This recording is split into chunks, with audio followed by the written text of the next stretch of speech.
नमस्कार दोस्तों, स्वागत है आपका आज की नई वीडियो में। पिछले वीडियो में हमने BSKG 178 इग्नू की बुक प्राचीन भारतीय राजनीति इसके प्रीवियस ईयर क्वेश्चन को देखा था। आज की वीडियो में हम उनके सभी सॉल्यूशन को कंप्लीट करने वाले हैं। वीडियो थोड़ी लंबी होने वाली है और इसमें हमने सभी क्वेश्चन के आंसर डिटेल्ड में कवर कर दिए हैं, जिससे आपको पूरे नंबर मिल जाएंगे। अगर आप इनको प्रिपरेशन अच्छे से कर लेंगे तो आपको पूरे नंबर मिल जाएंगे। तो वीडियो को शुरू करते हैं। सबसे महत्वपूर्ण बात यह है, सभी प्रश्न जो है अनिवार्य हैं। सभी प्रश्न आप एग्जाम में एक भी क्वेश्चन को खाली मत छोड़ के आना। पहला प्रश्न देखिए, निम्नलिखित में से किन्हीं 5 के उत्तर देने हैं। पहला प्रश्न है, बट हमने इसमें सभी क्वेश्चन के जो 7 क्वेश्चन हैं सभी के सभी उत्तर दे दिए हैं। आपको अच्छा लगे, जो आसान लगे उसको आप याद कर सकते हैं। मेरे हिसाब से आपको सभी के सभी याद करने चाहिए, तभी आपके लिए बढ़िया रहेगा। पहला प्रश्न है, बोधकालीन गणतंत्रात्मक राज्य के स्वरूप और क्षेत्र का वर्णन कीजिए। इनके आंसर थोड़े बड़े हो सकते हैं, इसलिए आप इनको PDF को डाउनलोड कर सकते हैं या फिर स्क्रीनशॉट ले सकते हैं। वीडियो को पॉज करके भी आप देख सकते हैं। शायद ऐसा हो कि हम पूरे प्रश्न को पढ़कर ना करा पाए वीडियो, नहीं तो ज़्यादा लंबी हो जाएगी, फिर आप तंग आकर वीडियो को ही नहीं देखोगे पूरी और आपके क्वेश्चन भी रह जाएंगे। इसलिए मेन जो बातें हैं वो कंप्लीट करा देते हैं। प्राचीन भारत में अनेक जो गणतांत्रिक और अल्पतांत्रिक जनपद थे या राज्य थे, जिनका बोध अनेक प्राचीन साहित्यों में पाया जाता है।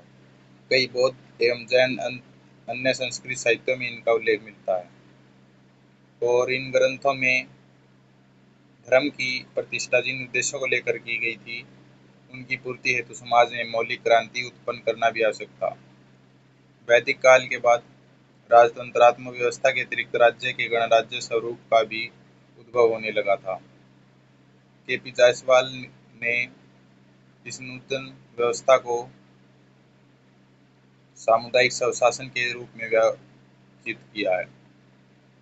उत्तर वैदिक काल के कुछ ग्रंथों तथा ऐतरेय ब्राह्मण, तैत्तिरीय संहिता, यजुर्वेदीय ब्राह्मणों में कहीं कहीं गणराज्यों के सूक्ष्म संकेत मिलते हैं, परंतु प्रत्यक्ष रूप से गणराज्यों का प्रमुखतापूर्ण उल्लेख बौद्ध काल में उभर कर सामने आया। प्रोफेसर रिच डेविड्स ने अपनी पुस्तक बौद्धकालीन भारत में भारतवर्ष और पड़ोसी राज्यों में शासन के गणतांत्रिक स्वरूप का उल्लेख किया है। गण का क्या अर्थ होता है, इसको भी देख लीजिए।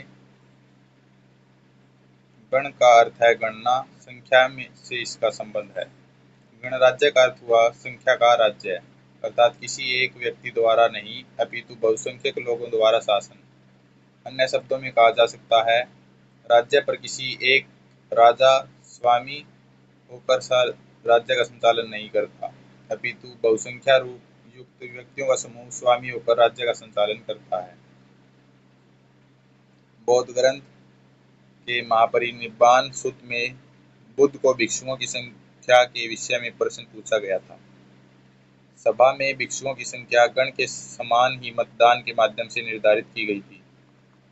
महावग में ही गणपूरक का उल्लेख मिलता है, जिसका दायित्व यह सुनिश्चित करना था कि सभा में अपेक्षित संख्या में सदस्य उपस्थित हैं या नहीं। इस संदर्भ में गण का अर्थ सभा अथवा संसद हो सकता है। बाद में गणराज्य का अर्थ सभा अथवा संसद द्वारा शासन हो गया। वस्तुतः गण शब्द राजनीतिक अर्थ में गणराज्य का पर्याय बन गया था। शांति पर्व में गण शब्द का स्पष्ट अर्थ वर्णित है। शांति पर्व के अध्याय 14 में गणों की अंतर्राज्यीय नीति, कोषपूर्ति की कुशलता, उत्तम सैन्य व्यवस्था, युद्ध कौशल, सुगठित नीति, विधि न्याय व्यवस्था का वर्णन है। कई स्थानों पर गण के स्थान पर संघ शब्द का भी प्रयोग हुआ है। पाणिनि के अष्टाध्यायी में संघ शब्द का प्रयोग हुआ है। संगोधो गण प्रशंस्यो च सूत्र है। जिससे ज्ञात होता है संघ शब्द गण शब्द के अर्थ में प्रयुक्त होने लगा था। कौटिल्य अर्थशास्त्र में संघराज्यों का उल्लेख मिलता है। कौटिल्य ने जो अर्थशास्त्र लिखा था उसमें भी संघराज्यों का उल्लेख किया गया है। एक संपूर्ण अधिकरण में संघराज्यों के साथ किए जाने वाले अपेक्षित व्यवहार का निरूपण किया गया है। कौटिल्य ने सेना के से अधिक महत्व संघराज्यों को दिया है। बौद्ध ग्रंथों में मध्यम निकाय में गणराज्य व्यवस्था के लिए गण और संघ दोनों शब्दों का प्रयोग हुआ है। प्रोफेसर पीवी काणे की मान्यता है कि 5वीं से 6ठी ईस्वी सन से संघ राज्य अपना गणराज्य अत्यंत कम या फिर लुप्त प्राय हो गए, होने के कगार पर आ गए थे। गणराज्यों का वर्णन प्रमुखतः बौद्ध ग्रंथों, ग्रीक स्त्रोतों, मेगस्थनीज के ग्रंथों में तथा अभिलेखादि पुरातात्विक स्त्रोतों में प्राप्त होता है। अगला क्वेश्चन है, सप्तांग सिद्धांत और शुक्राचार्य अथवा सभा समिति एवं कौटिल्य पर विस्तार पूर्वक वर्णन कीजिए। शुक्र नीति में सप्तांग को राज्य को स्वामी, अमात्य, सुहृद, कोष, राष्ट्र, दुर्ग और बल से युक्त तथा इन अंगों में राजा को मूर्धा कहा गया है। शुक्राचार्य ने राज्य के 7 अवयवों को शरीर के विविध अंगों, राजा को मूर्धा यानी धड़ को यानी कंधे से ऊपर की गर्दन से लेकर धड़ को मूर्धा कहा है। मंत्री को नेत्र, मित्र को कर्ण, कान, कोष को मुख, सेना को मन, दुर्ग को हाथ, देश को पाद यानी पैर से समानता स्थापित किया है। उनके अनुसार मंत्री के नेत्र समान, मित्र कर्ण के समान, कोष मुख के समान, सेना मन के समान, दुर्ग हाथ के समान और राष्ट्र पैर के समान है। सप्तांग राज्य के सभी अंगों का प्राचीन वाङ्मय में निम्न स्वरूप वर्णित है। इस प्रकार सर्वप्रथम मूर्धन्य अंग के रूप में राजा का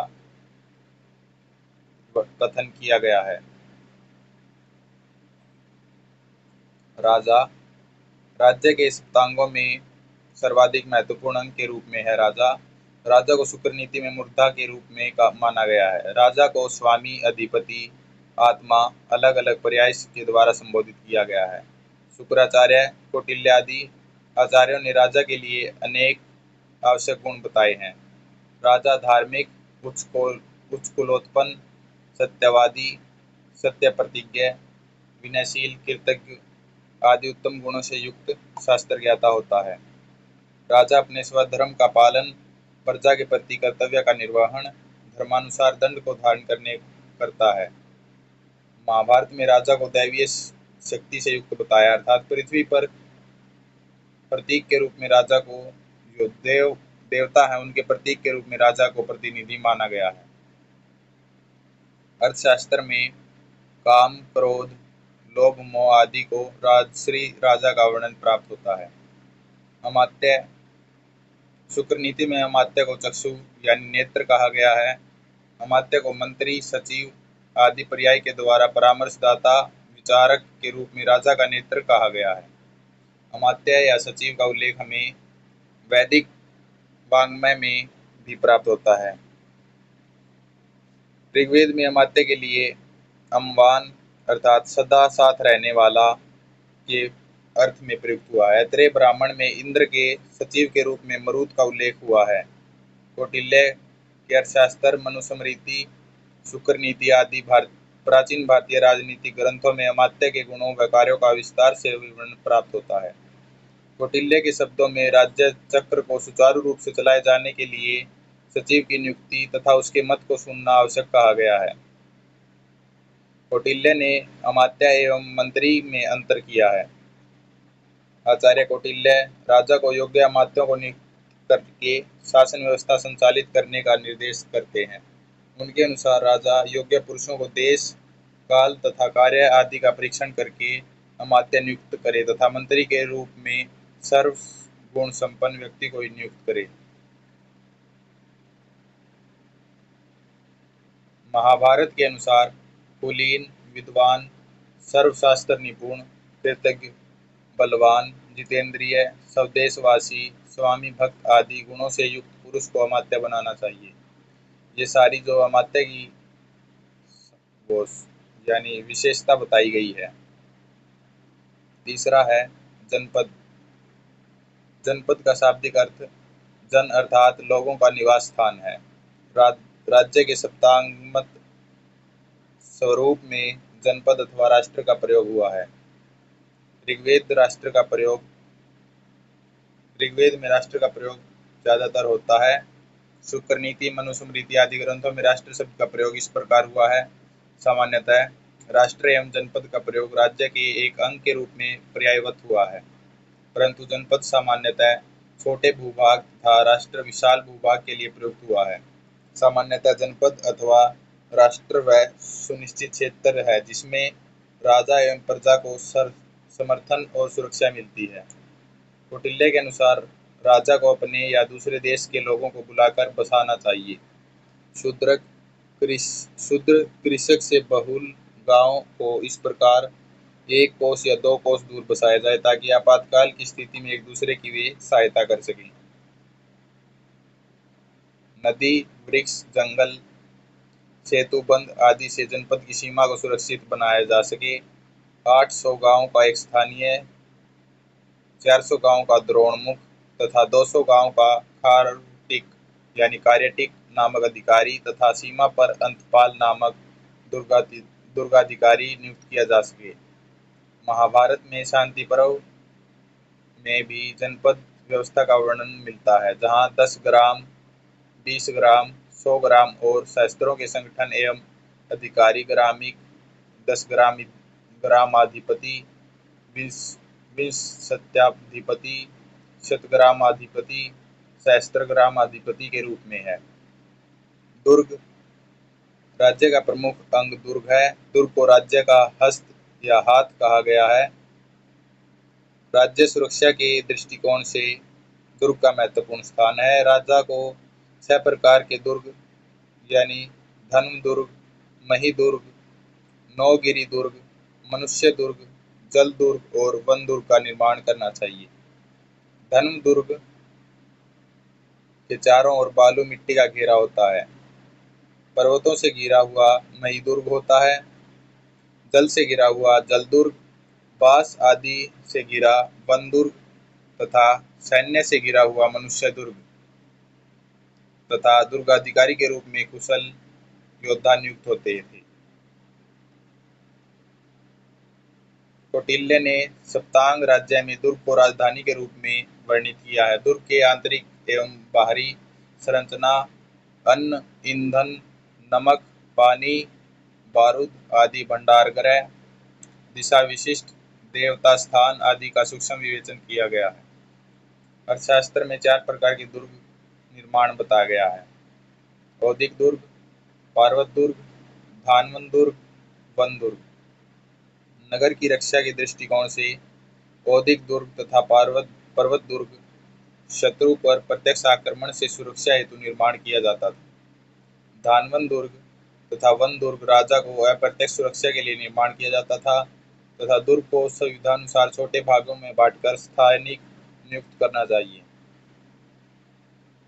महाभारत में कहा गया है कि यदि राजा जनपद निवासी पर दया भाव रखता है और जनपद धन धान्य संपन्न रहता है तो राजा मजबूत जड़ वाला होता है।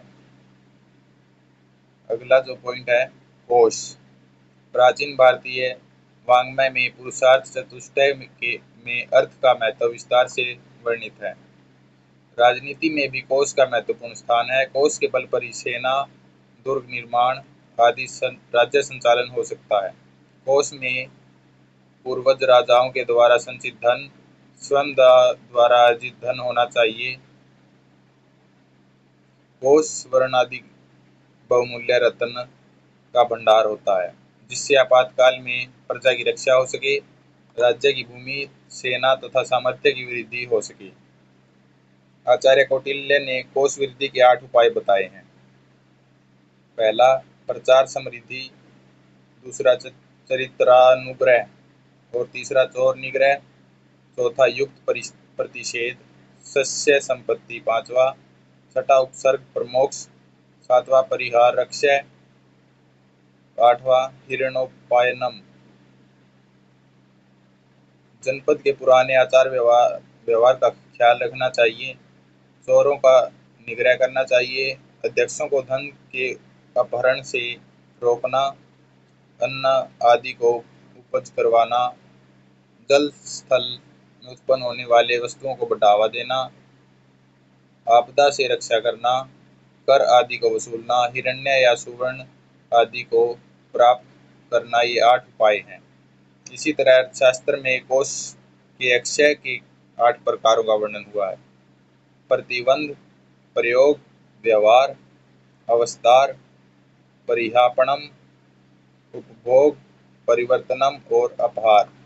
राजा यदि उचित अनुचित का सम्यक प्रकार से विचार करके कोष की वृद्धि करता है, तभी राज्य मजबूत होता है। अगला पॉइंट है दंड बल। सप्तांग राज्य में एक महत्वपूर्ण अंग के रूप में दंड को परिगणित किया गया है। दंड के लिए प्राचीन भारतीय साहित्य में विविध पर्यायों का प्रयोग किया गया है, जैसे शक्ति, बल, सेना आदि। सुदृढ़ एवं शक्तिशाली राज्य के लिए दंड का महत्वपूर्ण स्थान है। दंड सेना के माध्यम से ही आंतरिक एवं बाह्य आपदाओं को दूर कर सकता है। अर्थशास्त्र में शक्ति को बल कहा गया है। इसके अनुसार ज्ञान रूपी बल मंत्र शक्ति, कोष दंड रूपी बल प्रभु शक्ति तथा पराक्रम बल उत्साह शक्ति है। इन शक्तियों से संपन्न राजा की श्रेष्ठ, शक्ति से हीन को अधम, समान शक्ति वाला को सम राजा कहा गया है। अतः इन शक्तियों को प्राप्त करने व बढ़ाने के लिए निरंतर प्रयत्नशील होना चाहिए। कौटिल्य के अनुसार सेना को वंशानुगत, स्थायी, स्वामी भक्त तथा युद्ध में कुशल होना चाहिए और सभी क्षत्रपों को दंड या सेना से युक्त होना चाहिए। कौटिल्य ने विशिष्ट स्थान की रक्षा के दृष्टिकोण से राजधानी की रक्षा करने वाली सेना मौन बल, स्वैतनिक सेना मृतक बल, शस्त्रास्त्र में निपुण, विभिन्न कार्यों में निपुण सेना श्रेणी बल, मित्र राजा की सेना मित्र बल, शत्रु देश की सेना अमित्र बल तथा वनवासी सेना आठवीं बल का विस्तार से वर्णन किया है। कामंदक शुक्राचार्य ने सेना अथवा दंड के स्थान पर बल का प्रयोग किया है तथा मौल साधस्क यानी तुरंत युद्ध के लिए प्रयत्नशील, सार असार, शिक्षित अशिक्षित, गुल्मीभूत अगुल्मक, स्ववाही, दत्तवाहन आदि भेदों का वर्णन किया है। महाभारत में भी सेना के विषय में विस्तार पूर्वक वर्णन किया गया है। शुक्राचार्य ने दंड की परिभाषा दी है कि दंडों द्वारा असत यानी बुरे आचरण से निवृत्त और दमन होता है। अतः जिस उपाय से मनुष्य अच्छी प्रकार से दमन होता है उसे दंड कहते हैं। दंड से ही सब राजा के अधीन रहते हैं। शुक्राचार्य ने अस्त्र शस्त्र से सुसज्जित मनुष्य आदि के समूह को सेना बताया है। पैदल सेना को स्वगमा तथा रथ अश्वादि के प्रयोक्ता को अन्यगामा, रथ घोड़ा हाथी कहा गया है। अन्यगामा सेना के बिना राज्य धन और पराक्रम को स्थायी नहीं बना सकता है। बलवान के सब अधीन होते हैं तथा दुर्बल के सभी शत्रु होते हैं। शुक्राचार्य के मतानुसार शरीर बल, शूरता बल, सेना बल, शस्त्र बल, बुद्धि बल और आयु बल से युक्त मनुष्य या राजा विष्णु के समान होता है। शुक्राचार्य ने स्वीय बल, मैत्र बल से संपूर्ण राजा निर्वाध शासन करता था। अगला पॉइंट है मित्र। शुक्राचार्य ने राज्य के 7 अंगों में सबसे अच्छा मित्र को श्रोव इंद्रिय के समान माना है। मनुष्य किसी के साथ उपकार या अपकार करने से कर्मश मित्र या शत्रु होता है। राजा को मित्र राज्य की उन्नति एवं शत्रु राज्य की अवनति के लिए प्रयत्नशील होना चाहिए। राजा अपने राज्य को सुदृढ़ बनाने के लिए अपने समान एवं हितैषी राजा को मित्र राष्ट्र बनाता है, जो संकट में आवश्यकता पड़ने पर सहायता करता है। कौटिल्य की मान्यता के अनुसार मित्र राजा को युद्ध में सहायता करने वाले हितकारी है तथा युद्ध काल में सहयोग देने वाला होता है। अर्थशास्त्र में प्रकृति मित्र, सहज मित्र, कृत्रिम मित्र का वर्णन है। महाभारत में सहार्थ, यजमान, सहज, कृत्रिम मित्रों में से सहज और यजमान मित्र को श्रेष्ठ माना है। अर्थशास्त्र में स्पष्ट है कि कौटिल्य कहते हैं, मित्र वंश परंपरागत से हो, स्थायी हो, वंश में रहे, जो कभी विरोध नहीं करे तथा शक्ति संपन्न हो तथा समय पर सहायता करने वाले हो। इस प्रकार से भारतीय संस्कृत वाङ्मय में राज्य के सप्तांग अवयव का सांगोपांग वर्णन किया गया है। सारांश: महाभारत, अर्थशास्त्र, शुक्र नीति आदि ग्रंथों में प्राय राज्य के संचालन हेतु 7 आवश्यक अंगों को आवश्यक माना गया है। स्वामी अमात्यादि सभी अंगों में परस्पर सहयोग, समन्वय तथा सामंजस्य से राज्य को परिपूर्ण माना गया है। राज्य के इन 7 अंगों के अंतर्गत यदि किसी एक में भी विकार आ जाए तो राज्य का पतन निश्चित है। और सभा के बारे में, पहला, सभा वैदिक काल की एक संवैधानिक संस्था थी जहां मनुष्य एकत्रित होते हैं। ऐसे समूह को सभा कहते थे। ऋग्वेद में सभा शब्द का उल्लेख 8 बार हुआ है। सभा शब्द एक स्थान, सभागार तथा सम्मेलन कक्ष की ओर इंगित करता है, जहां लोग एकत्र होकर अपनी संगोष्ठी करते हैं। सॉरी, हमने पीडीएफ में थोड़ी दिक्कत हो गई थी गलती से। तो ये दूसरे प्रश्न का उत्तर है, जिसका जो इस प्रकार है: सप्तांग सिद्धांत और शुक्राचार्य अथवा सभा समिति पर कौटिल्य विस्तार पूर्वक लिखिए। सभा के बारे में बताया गया है। सभा वैदिक काल की एक संवैधानिक संस्था थी जहां मनुष्य एकत्र हुए हों। ऐसे समूह को सभा कहते थे। ऋग्वेद में सभा शब्द का उल्लेख 8 बार हुआ है। सभा शब्द एक स्थान, सभागार, सम्मेलन कक्ष की ओर इंगित करता है, जहां लोग एकत्र होकर अपनी संगोष्ठी करते थे।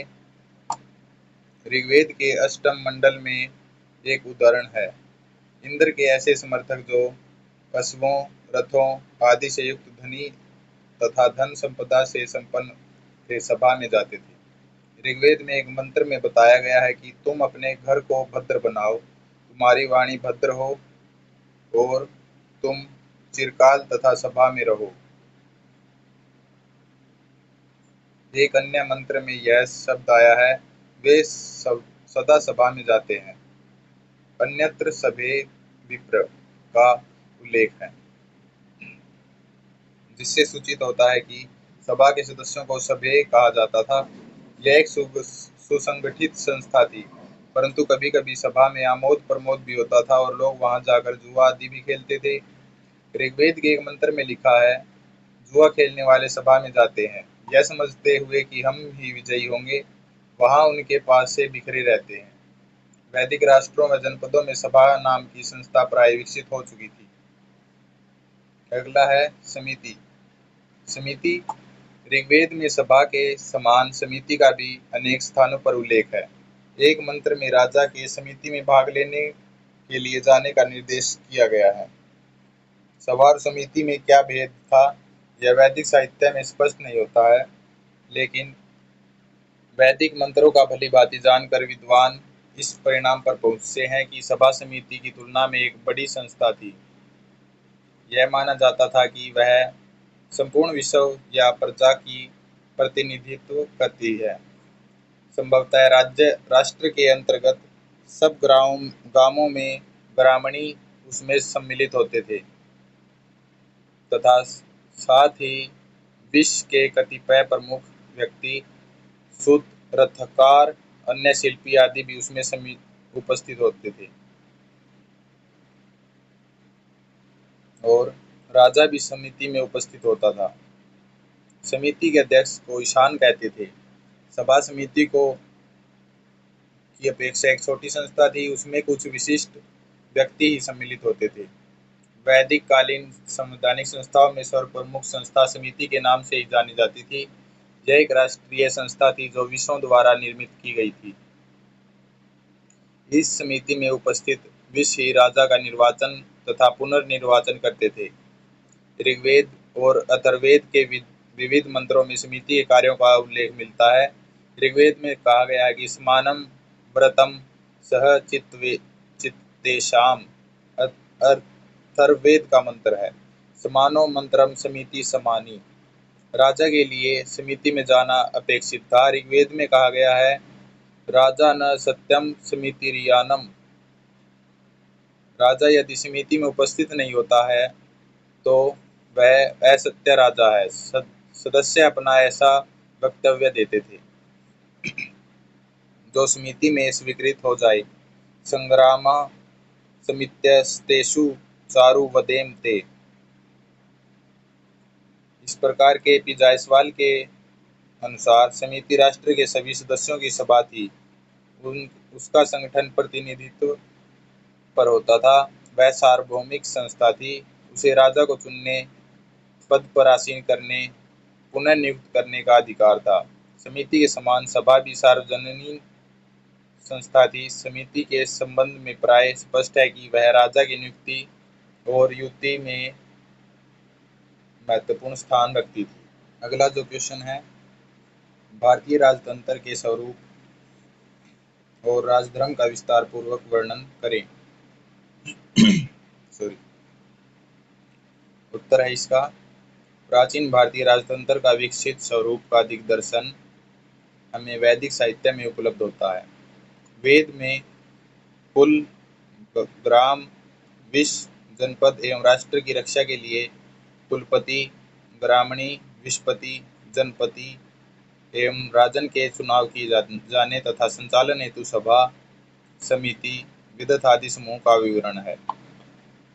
रामायण काल और महाभारत युग तक राजतंत्र एक सुव्यवस्थित वंश परंपरा पर आधारित हो चुका था।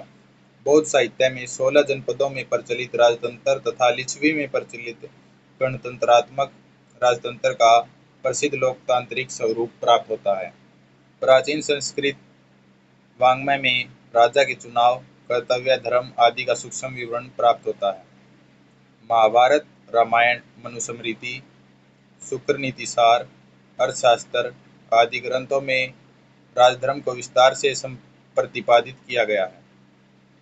विविध प्राचीन ग्रंथों के आलोक में अराजक स्थिति के फलस्वरूप राजा प्रजा के मध्य विकसित राजतंत्र के अंतर्गत राजधर्म, अराजक स्थिति एवं राजशक्ति नियंत्रण पर इस इकाई में विस्तार से प्रस्तुत किया गया है।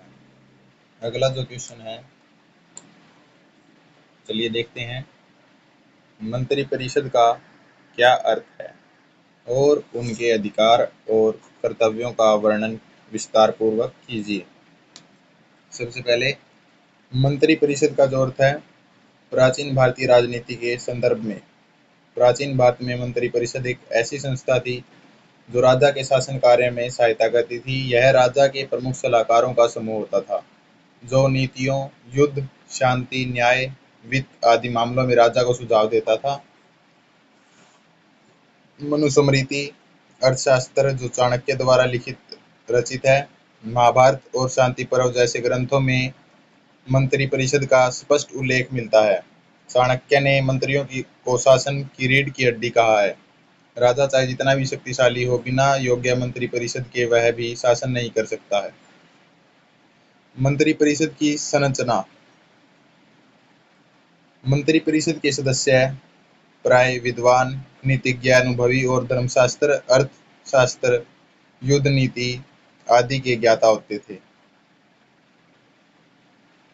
चाणक्य के अनुसार राजा को कम से कम 7 मंत्रियों की नियुक्ति करनी चाहिए। पहला, राजस्व प्रधानमंत्री, पुरोहित, सेनापति, युवराज, सचिव, कोषाध्यक्ष, अन्नागार का जो खाद्य पूर्ति प्रमुख होता है, अन्नाध्यक्ष। और मंत्रिपरिषद के अधिकार और कर्तव्य। नीति निर्धारण में सहयोग। राजा को धर्म, नीति और राज्य हित में उचित परामर्श देना, जो मंत्रिपरिषद के अधिकार और कर्तव्य हैं। राजा को धर्म, नीति और राज्य हित में उचित परामर्श देना, आंतरिक और बाह्य नीतियों के निर्धारण में भाग लेना। दूसरा, युद्ध और शांति का निर्णय। तीसरा, न्यायिक कार्य। युद्ध शांति के निर्णय में ये भी पॉइंट है, विदेश नीति और मित्र राष्ट्रों से संबंध बनाने में राजा को सहयोग देना। तीसरा, न्यायिक कार्य। जटिल मामलों में राजा को न्याय देने में मार्गदर्शन करना, सुझाव देना। धर्म और नीति के अनुसार निर्णय में सहायता। प्रशासनिक कार्य, राजकीय विभागों का संचालन और निरीक्षण। कर वसूली, भूमि वितरण, सार्वजनिक कार्यों की देखरेख करना। संकट काल में विशेष सहयोग, आपदाओं, विद्रोह या आक्रमण जैसी स्थिति में त्वरित यानी इमरजेंसी जो सलाह होती है वो देना। व्यवस्था बनाए रखने हेतु रणनीति बनाना। मर्यादा, राजा की मर्यादा में सहयोग। यदि राजा अनुचित आचरण करे या धर्म से विमुख हो जाए तो मंत्रिपरिषद उसे सावधान करने और सुधारने का अधिकार रखती थी। निष्कर्ष, प्राचीन भारतीय राजनीति में मंत्रिपरिषद एक सशक्त और आवश्यक संस्था थी, जो राजा को एक तंत्रात्मक निरंकुशता से बचाकर शासन को न्यायपूर्ण, नैतिक और जन कल्याणकारी बनाती थी। यह एक प्रकार की सामूहिक बुद्धिमत्ता की संस्था थी, जो शासन में संतुलन और विवेक बनाए रखने का कार्य करती थी। पांचवा प्रश्न है, रामायणकालीन व महाभारतकालीन पौर एवं जनपदों का विवेचनात्मक विश्लेषण कीजिए। इसका उत्तर है, प्राचीन भारत में राजनीति व्यवस्था को समझने के लिए पौर यानी नगरवासी या नगर, और जनपद जन प्लस पद जहाँ जन बसते हैं अर्थात क्षेत्रीय इकाई की भूमिका अत्यंत महत्वपूर्ण रही है। रामायण और महाभारत काल में भारत में अनेक शक्तिशाली नगर और जनपद उभरे थे, जो राजनीतिक, आर्थिक और सांस्कृतिक दृष्टि से समृद्ध थे। पौर एवं जनपद की परिभाषा इस प्रकार है। पौर यानी नगरों में रहने वाले लोग, व्यापारी, कारीगर, ब्राह्मण, योद्धा, वणिक आदि। वणिक का अर्थ है व्यापारी की जो एक और संस्था वो पार्ट होता है वणिक, जिनकी नगर शासन में भागीदारी होती थी। जनपद यानी एक भौगोलिक और राजनीतिक इकाई थी, जिसमें एक संगठित जनसमूह रहता था। यह जनसमूह सामान्यतः एक जाति, वंश या समुदाय से जुड़ा होता था। जनपद में राजा का शासन चलता था और उसकी सीमाएं निश्चित होती थी। रामायणकालीन पौर एवं जनपद। रामायण में अनेक नगर और जनपदों का उल्लेख मिलता है, जो तत्कालीन राजनीतिक इकाइयां थीं। प्रमुख पौर नगर, अयोध्या कौशल जनपद की राजधानी थी, राजा दशरथ और राम की नगरी थी। राजनैतिक, धार्मिक और सांस्कृतिक दृष्टि से अत्यंत समृद्ध थी अयोध्या नगरी। मिथिला विदेह जनपद की राजधानी थी, सीता का जन्म स्थान था। यहाँ के राजा जनक दार्शनिक और ज्ञानी माने जाते थे। किष्किंधा वानर राज सुग्रीव का नगर, राजनीतिक दृष्टि से दक्षिण भारत में महत्वपूर्ण। लंका रावण की राजधानी, अत्यधिक समृद्ध और सुव्यवस्थित। प्रमुख जनपद कौशल, विदेह, अंग, मगध, कौशाम्बी, दंडकारण्य आदि। इन जनपदों में सीमित राजतंत्र, धर्मशासित प्रशासन और सभा समिति जैसी संस्थाएं भी थी। महाभारतकालीन पौर एवं जनपद। महाभारत काल में राजनीतिक संरचना अत्यधिक विकसित हो चुकी थी। इस काल में राज्य और जनपदों के आपसी संघर्ष, कूटनीति और साम्राज्य विस्तार की प्रवृत्ति अधिक स्पष्ट दिखती है। पौर नगर हस्तिनापुर कुरु वंश की राजधानी थी, कौरवों और पांडवों का नगर था, प्रमुख राजनीतिक केंद्र था। इंद्रप्रस्थ पांडवों द्वारा बसाया गया नगर, योजनाबद्ध नगर निर्माण का आदर्श उदाहरण था। मथुरा यादवों का प्रमुख केंद्र था। द्वारका श्री कृष्ण द्वारा बसाया गया नगर, समुद्र के किनारे सुरक्षित और योजनाबद्ध। प्रमुख जनपद कुरु, पांचाल, मगध, अवंती, वृष्णि, केकय, सिंधु, गांधार, मद्र आदि। महाभारत काल में राज्य राज्य के मध्य गठबंधन होता था। राजसूय यज्ञ, अश्वमेध यज्ञ आदि के माध्यम से सत्ता का केंद्रीकरण हुआ। विवेचनात्मक विश्लेषण बिंदु रामायण काल, महाभारत काल। राजनीतिक संरचना अधिकतर राजतांत्रिक, राजा धर्म के अनुसार शासन करता था। अधिक विकसित राजतंत्र था। युद्ध और कूटनीति से शक्ति संतुलन था। नगर व्यवस्था, सीमित नगर थे। धार्मिक और सांस्कृतिक केंद्र, योजनाबद्ध नगर जैसे इंद्रप्रस्थ, द्वारका। जनपद व्यवस्था, वंशगत और जातीय आधार पर जनपद शक्ति संघर्ष और साम्राज्य विस्तार की प्रवृत्ति थी। कूटनीति और युद्ध, सीमित संघर्ष था। नैतिकता आधारित युद्ध, व्यापक संघर्ष, गठबंधन, राजनीतिक युक्तियां, प्रशासनिक संस्थाएं, राजा मंत्री सभा, पुरोहित की भूमिका, प्रमुख सभा, मंत्रिमंडल आदि थी।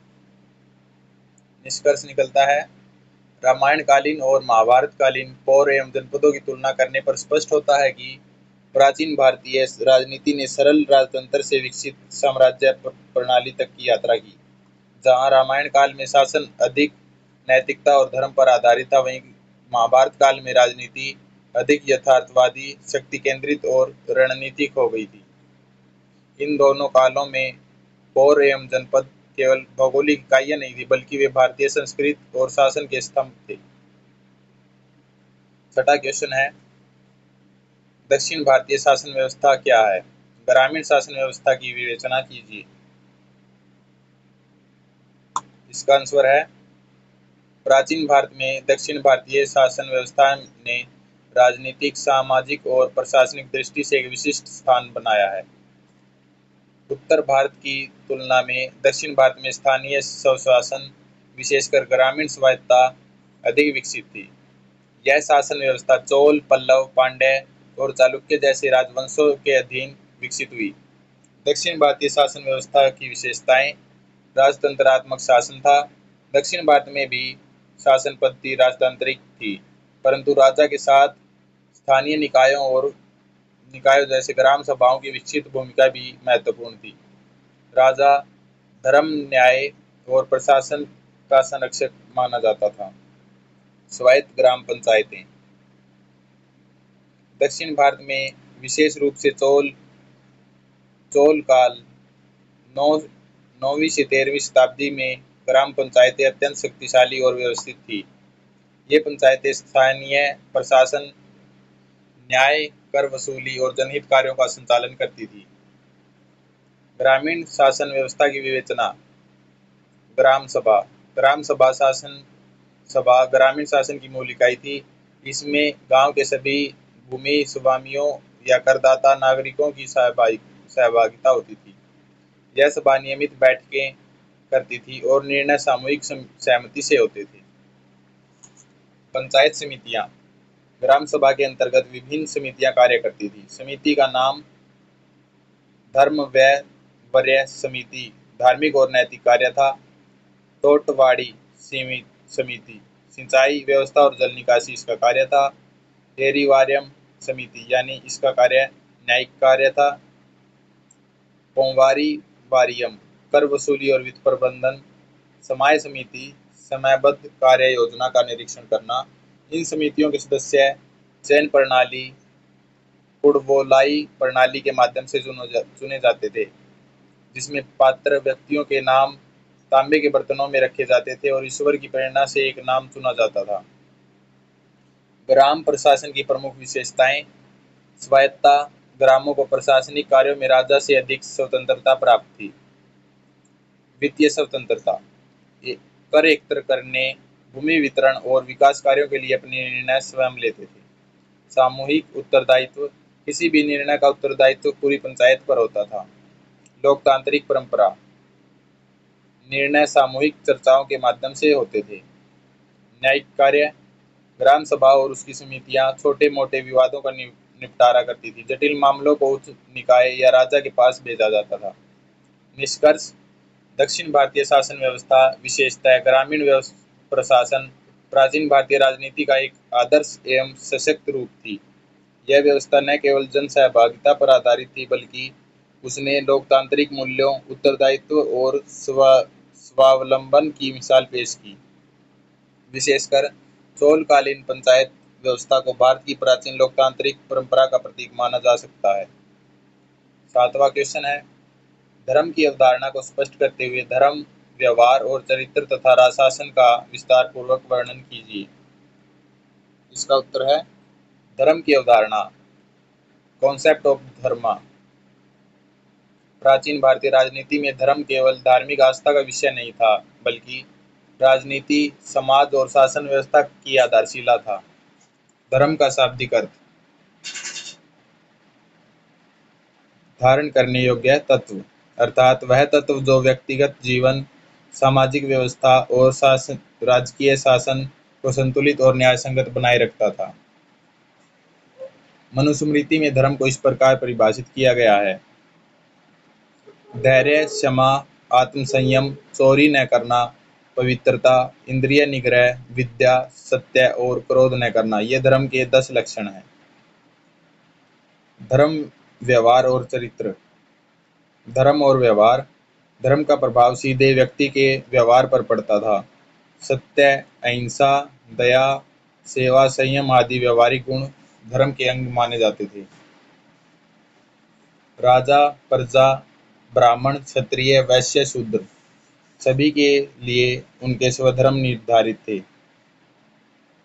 धर्म और चरित्र। चरित्र को धर्म का प्रतिबिंब माना गया। जैसे राजा का चरित्र उच्च होगा, तभी वह न्यायपूर्ण शासन कर सकेगा। चरित्रवान व्यक्ति ही धर्मराज की स्थापना कर सकता है, धर्म राज्य की स्थापना कर सकता है। उदाहरण, राम और युधिष्ठिर दोनों ही धर्म के प्रतीक हैं। धर्म और राजशासन।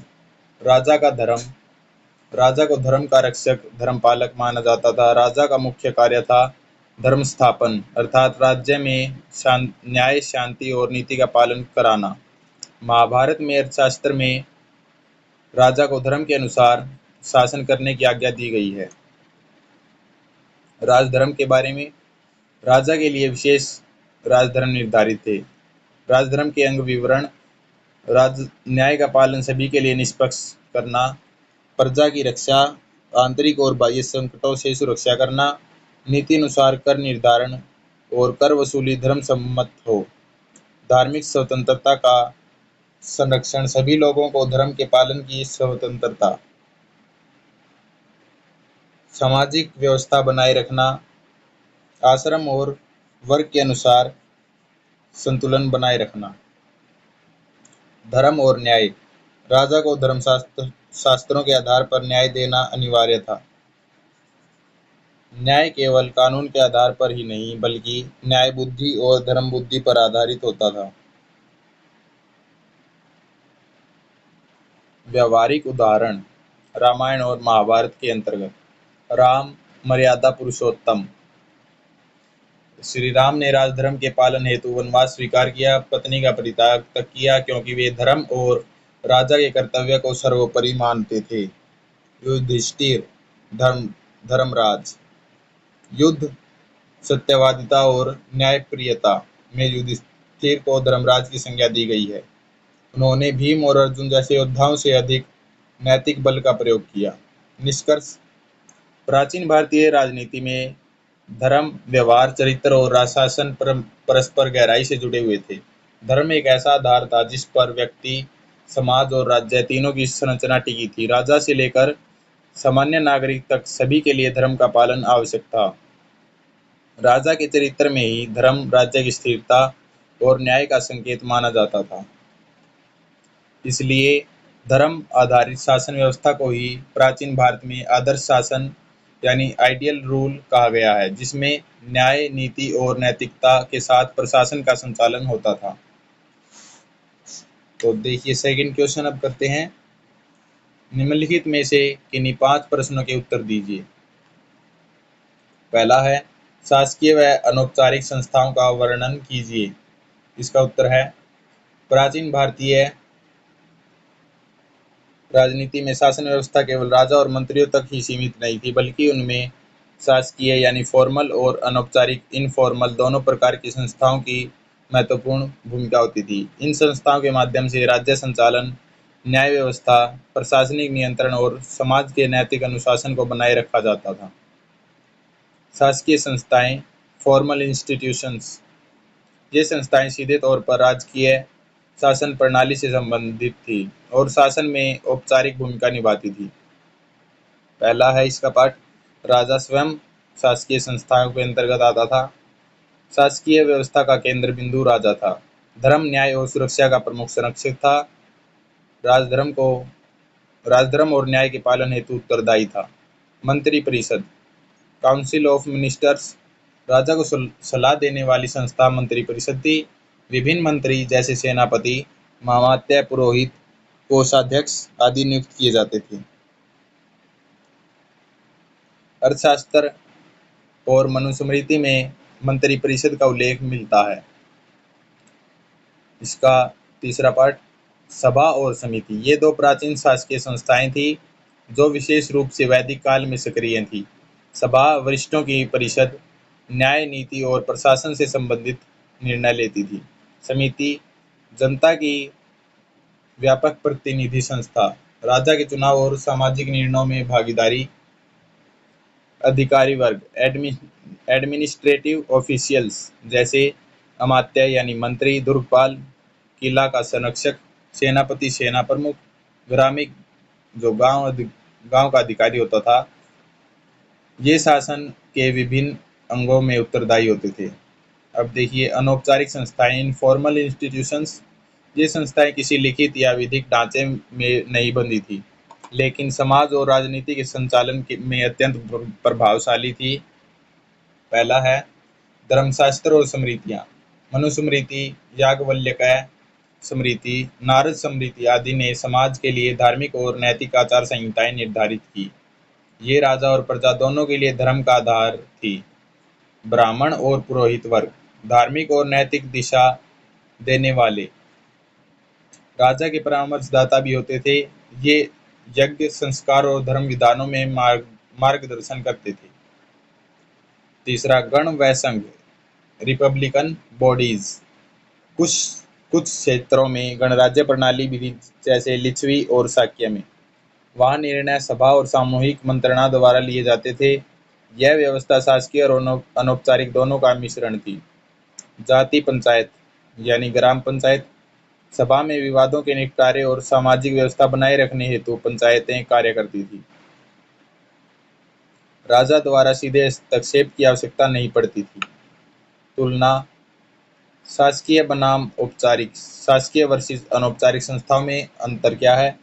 पक्ष, शासकीय संस्थाएं, अनौपचारिक संस्थाएं, आधार, विधिक व प्रशासनिक, धार्मिक, सामाजिक व परंपरागत।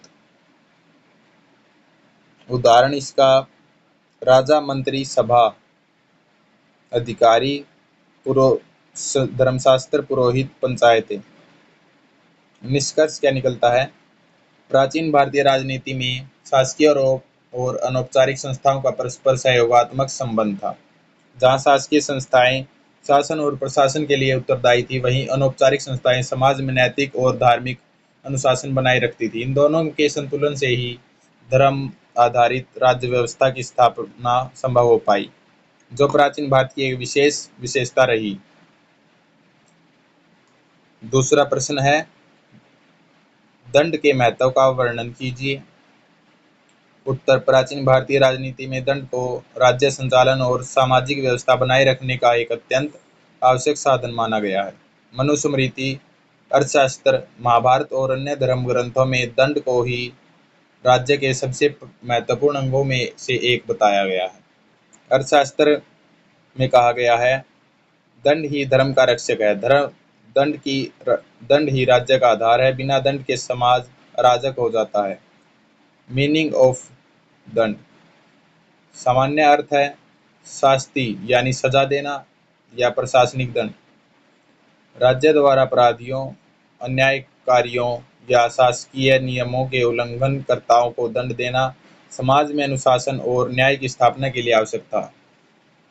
प्राचीन भारतीय राजनीति में दंड का महत्व, न्याय की स्थापना, दंड द्वारा समाज में न्याय, सत्य और नैतिकता की रक्षा होती थी। अपराधियों को सजा देकर समाज में अन्य लोगों को अपराध से विरत रखा जाता था।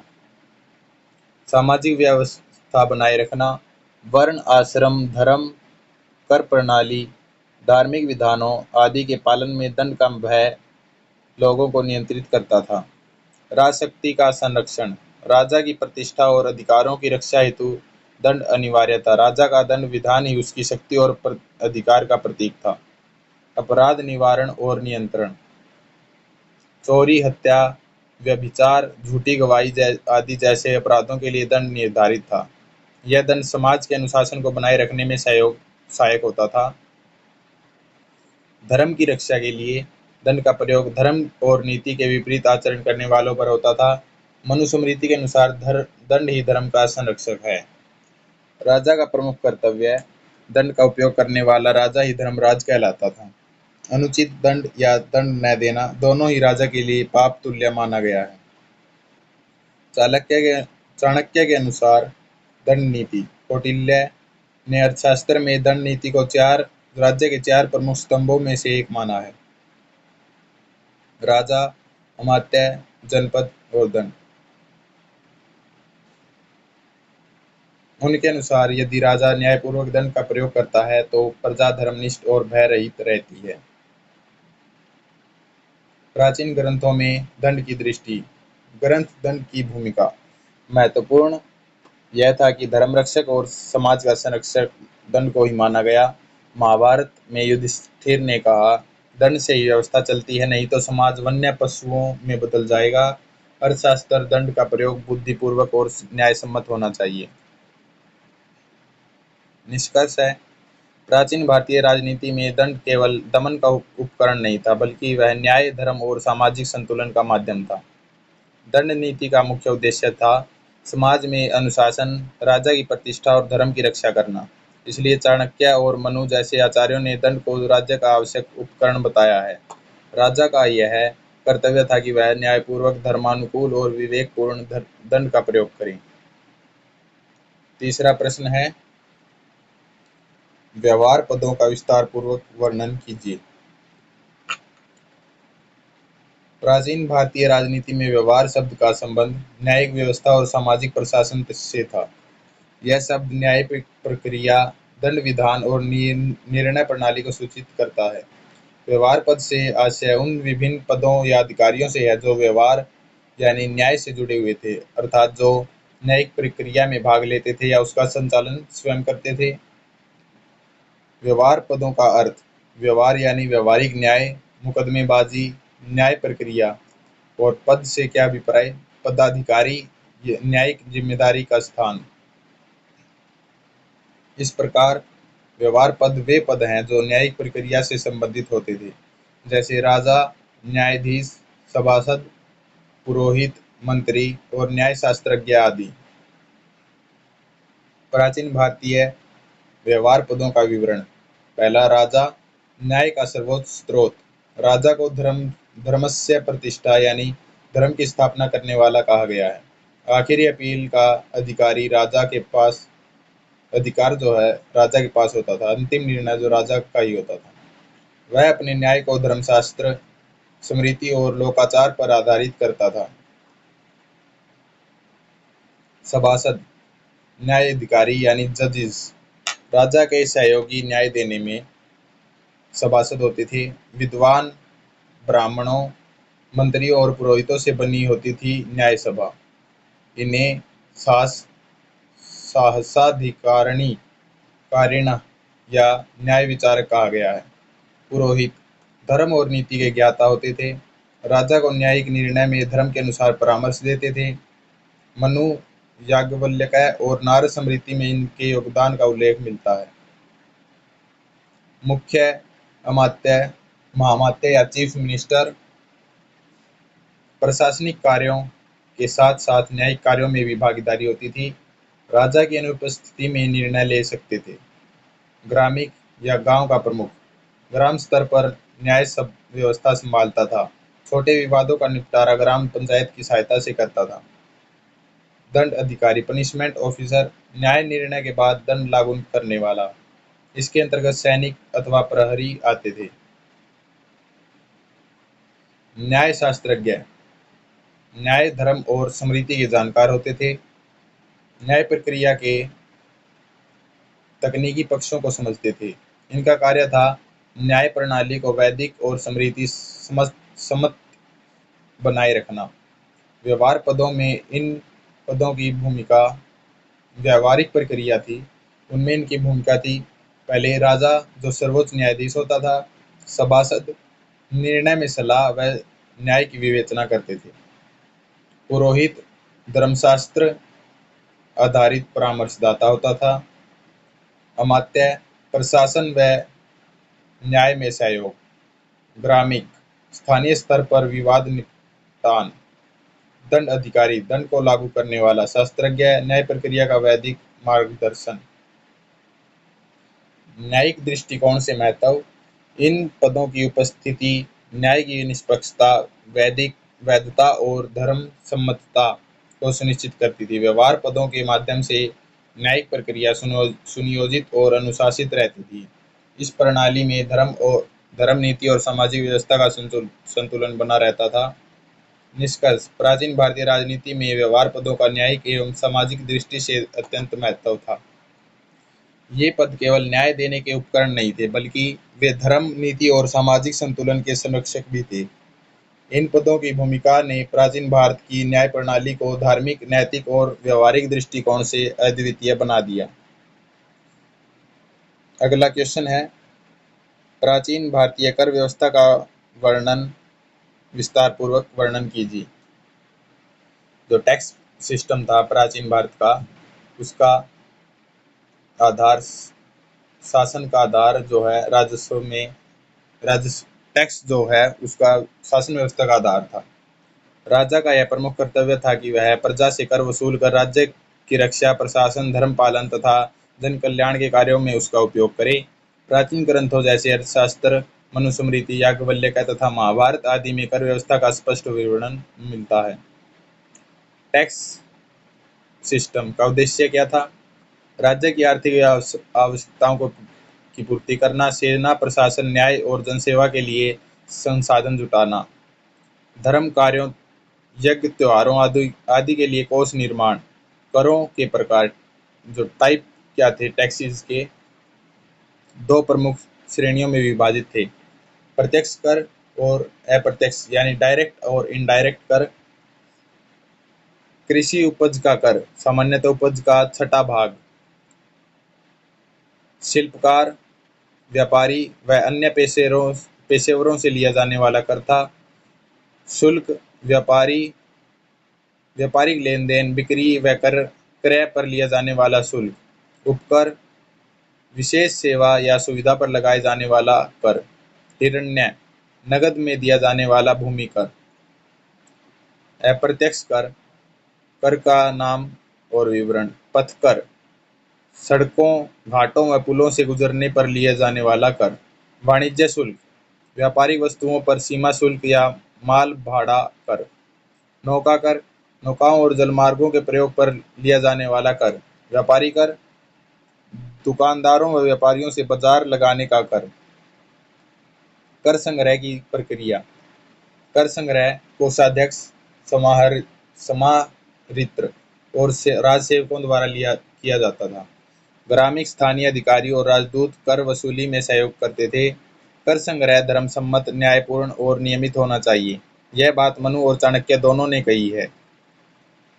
कर निर्धारण के सिद्धांत क्या थे? चाणक्य के अनुसार कर ऐसा होना चाहिए जो प्रजा को कष्ट न दे।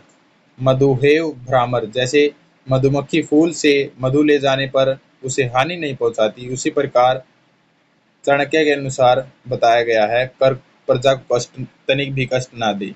मनु के अनुसार राजा को अपनी प्रजा से उसी प्रकार कर लेना चाहिए जैसे सूर्य जल वाष्प लेता है और फिर उसे वर्षा के रूप में लौटा देता है। करों का उपयोग सेना और युद्ध व्यय हेतु, प्रशासनिक खर्च जैसे वेतन, निर्माण, सुरक्षा, धार्मिक और सांस्कृतिक आयोजनों, मंदिरों और यज्ञों के लिए, जन कल्याण योजनाओं, सिंचाई, सड़कों, कुओं और धर्मशालाओं के आदि के निर्माण हेतु। दंड एवं कर चोरी। कर चोरी को राजद्रोह के समान समझा जाता था। दंड संहिता के अंतर्गत कर न देने वालों पर अर्थदंड, जब्ती या कैद का प्रावधान था। करों का न्यायसंगत और पारदर्शी संचालन राजा की प्रतिष्ठा का विषय माना जाता था। इसका निष्कर्ष, प्राचीन भारत की कर व्यवस्था विकसित, संगठित और धर्मसंगत थी। यह केवल शासकीय जरूरतों को पूर्ति का माध्यम नहीं थी, बल्कि राजा और प्रजा के बीच आर्थिक और नैतिक अनुबंध का प्रतीक थी। चाणक्य, मनु और याज्ञवल्क्य जैसे आचार्यों ने कर व्यवस्था को न्याय, धर्म और प्रजाहित पर आधारित बनाने की शिक्षा दी। अगला प्रश्न है, अंतर्राज्यीय संबंधों को स्पष्ट करते हुए साम, ये दाम है, इसको ये गलत टाइप हो गया और ये दंड है, और भेद पर विस्तार पूर्वक लिखिए। प्राचीन भारतीय राजनीति में अंतर्राज्यीय संबंध अत्यंत महत्वपूर्ण माने जाते थे। राज्य और उसके पड़ोसी राज्यों के बीच राजनयिक संबंध, युद्ध, संधि, मैत्री, प्रतिस्पर्धा और सुरक्षा से संबंधित सभी पहलुओं को अंतर्राज्यीय संबंध कहा जाता था। कौटिल्य के अर्थशास्त्र में तथा मनुस्मृति, महाभारत आदि ग्रंथों में अंतर्राज्यीय संबंधों को व्यवस्थित करने हेतु 4 नीतियों का उल्लेख है: साम, दाम, दंड, भेद। इन्हें सामूहिक रूप से चतुरुपाय या राजनीति के 4 उपाय कहा जाता है। पहला है साम, मैत्री या वार्ता नीति। यह शांति, बातचीत और मैत्रीपूर्ण संवाद की नीति है। शत्रु या पड़ोसी राज्य के साथ कूटनीति, संधि और मित्रता के माध्यम से संबंध सुधारना। राजा को पहले साम की नीति अपनानी चाहिए ताकि रक्तपात से बचा जा सके। उदाहरण जैसे भगवान श्री कृष्ण ने महाभारत युद्ध टालने हेतु पहले साम नीति का प्रयोग किया था। दूसरा है दाम, उपहार या लोभ नीति। शत्रु को उपहार, सम्मान, पद, धन देकर अपने पक्ष में करना। जब साम में सफलता न मिले तो दाम का प्रयोग करके शत्रु का हृदय परिवर्तन किया जाता है। यह एक प्रकार की लोभ नीति है, परंतु इसे विवेकपूर्ण और सावधानी से अपनाया जाता है। उदाहरण, कई बार चाणक्य ने अपने विरोधियों को दान देकर शांत किया था। भेद, फूट या रहस्य उजागर करने की नीति।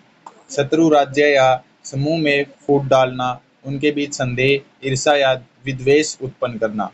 शत्रुओं की कमजोरियों, गुप्त योजनाओं और आंतरिक मतभेदों का लाभ उठाना।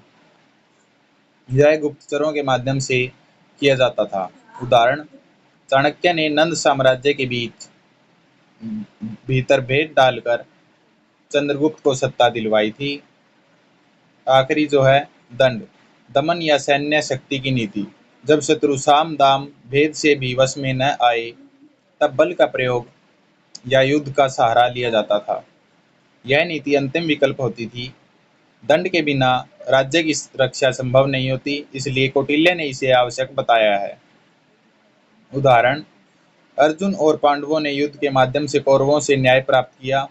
इन चारों उपायों का संतुलित प्रयोग। कौटिल्य ने कहा है कि सफल राजा वह है जो इन चारों उपायों का स्थान, समय और परिस्थितियों के अनुसार सही उपयोग करे। प्राचीन भारत में अंतर्राज्यीय संबंधों की विशेषताएं। राजा को अपने मित्र, शत्रु और उदासीन और मध्यस्थ राज्यों को पहचानना होता है। मंडल सिद्धांत यानी चक्रवर्ती विचारधारा के अनुसार पड़ोसी राज्य शत्रु और उसके पड़ोसी मित्र होते हैं, और राजा को राजधर्म और राजनीति के बीच संतुलन बनाना आवश्यक है। निष्कर्ष, प्राचीन भारतीय राजनीति में अंतर्राज्यीय संबंधों का संचालन अत्यंत विवेकपूर्ण ढंग से किया जाता था। साम, दाम, दंड, भेद जैसे उपायों को सुनियोजित रणनीति के रूप में देखा जाता था। इन नीतियों ने न केवल राजनयिक कौशल को दर्शाया, बल्कि यह भी दिखाया कि भारतीय राजनीति केवल युद्ध नहीं बल्कि बुद्धि, संवाद और नीति पर आधारित थी। तो अगला क्वेश्चन है, निम्नलिखित में से किन्हीं दो पर टिप्पणियां कीजिए। पहला है सामाजिक न्यायालय, कुल, पुग और श्रेणी। पहला, सामाजिक न्यायालय। प्राचीन भारत में न्याय प्रणाली केवल राजा या दरबार तक सीमित नहीं थी, बल्कि समाज के विभिन्न स्तरों पर न्यायिक संस्थाएं कार्यरत थी। इन्हें ही सामाजिक न्यायालय कहा जाता था। ये न्यायालय ग्राम, नगर, व्यापारिक समूहों और पारिवारिक समुदायों के स्तर पर कार्य करते थे। इनमें कुल, पुग और श्रेणी जैसी संस्थाएं न्याय देने में सहायक थी। मनुस्मृति और याज्ञवल्क्य स्मृति जैसे ग्रंथों में इनके उल्लेख मिलते थे। ये संस्थाएं सामूहिक निर्णय, पंचायत न्याय और सामाजिक अनुशासन पर आधारित होती थी। अगला है कुल। कुल का अर्थ है परिवार या वंश। यह समाज की मूल इकाई थी। कुल प्रमुख को कुलपति कहा जाता था, जो परिवार या गोत्र से जुड़ी समस्याओं का निवारण करता था। कुल के भीतर होने वाले विवाद जैसे विवाद, संपत्ति, विरासत आदि का समाधान कुल में ही किया जाता था। यह सामाजिक न्यायालय का सबसे आधारभूत और स्थानीय स्तर का रूप था। दूसरा, पुग। पुग वह संस्था थी जो गैर वंशीय लोगों के समूह से संबंधित होती थी। इसमें ऐसे लोग शामिल होते थे जो समान व्यवसाय, धर्म या उद्देश्य के लिए एकत्र होते थे। पुग आमतौर पर नगरों में व्यापारियों या कारीगरों के समूह होते थे। पुग का उद्देश्य सामाजिक सहयोग, आंतरिक अनुशासन और विवादों का निपटारा करना था। इसका संचालन एक समिति करती थी जो न्यायिक कार्य भी करती थी। अगला है श्रेणी। श्रेणी का अर्थ है व्यावसायिक गिल्ड या समूह, जैसे कारीगर, व्यापारी या बुनकर एक्सेट्रा। ये व्यवसाय विशेष से संबंधित लोगों के संघ होते थे। श्रेणियां न केवल आर्थिक गतिविधियों को नियंत्रित करती थी, बल्कि इनके पास न्याय देने का भी अधिकार होता था। यदि किसी सदस्य ने नियम तोड़ा तो श्रेणी उस पर दंड लगा सकती थी। श्रेणी प्रमुख को श्रेणीपति कहा जाता था। निष्कर्ष, प्राचीन भारत में राज्य से इतर कई स्वायत्त सामाजिक न्यायिक संस्थाएं कार्यरत थी, जो समाज की विभिन्न इकाइयों, कुल, पुग और श्रेणी के आधार पर न्याय और अनुशासन को बनाए रखती थी। इन संस्थाओं ने न्याय प्रणाली को स्थानीय, लचीला और सार्वजनिक भागीदारी वाला बनाया। अगला है सभा या समिति। सभा और समिति के ऊपर टिप्पणी। इसका उत्तर है, प्राचीन भारतीय राजनीति में सभा और समिति दो प्रमुख जनसंस्थाएं थी, जो प्रारंभिक वैदिक काल में समाज और शासन के संचालन में महत्वपूर्ण भूमिका निभाती थी। ये संस्थाएं राजा के शासन में भागीदार थी और इन्हें लोकतांत्रिक परंपराओं का प्रारंभिक रूप भी माना जाता है। सभा और समिति। वैदिक कालीन संस्थाएं। पहला, सभा।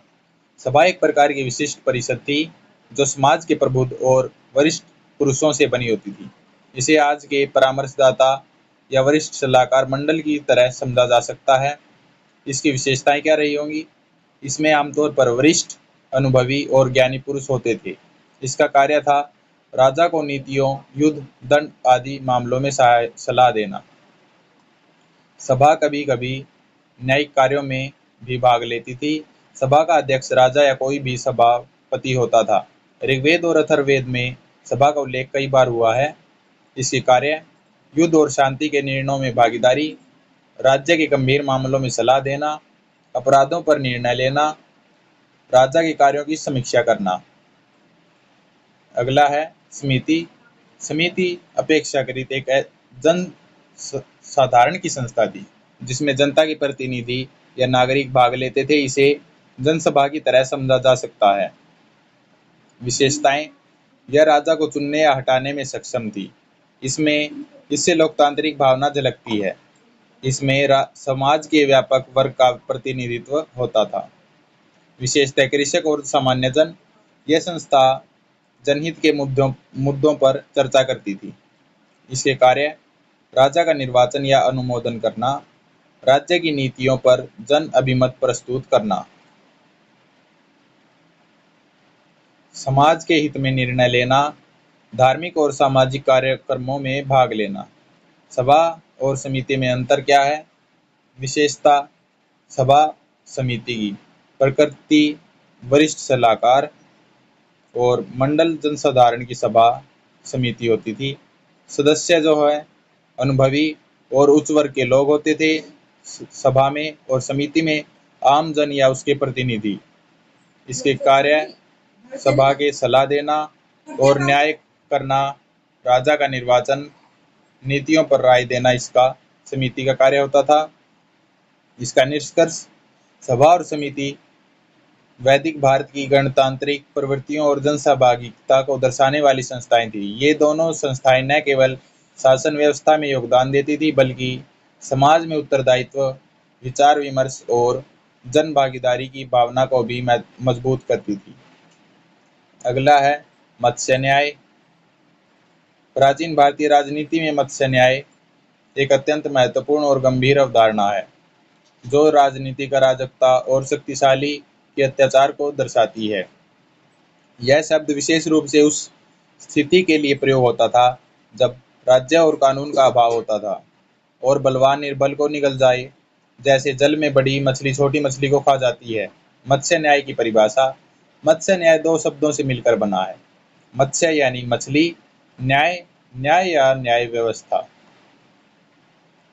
अर्थ इसका, जब समाज में राजनीतिक शासन और कानून व्यवस्था का अभाव हो जाता है तो बलवान की जीत और निर्बल का शोषण होता है। इसी स्थिति को मत्स्य न्याय कहा गया है। इसका संदर्भ मनुस्मृति, महाभारत, कौटिल्य का अर्थशास्त्र जैसे ग्रंथों में इस शब्द का उल्लेख है।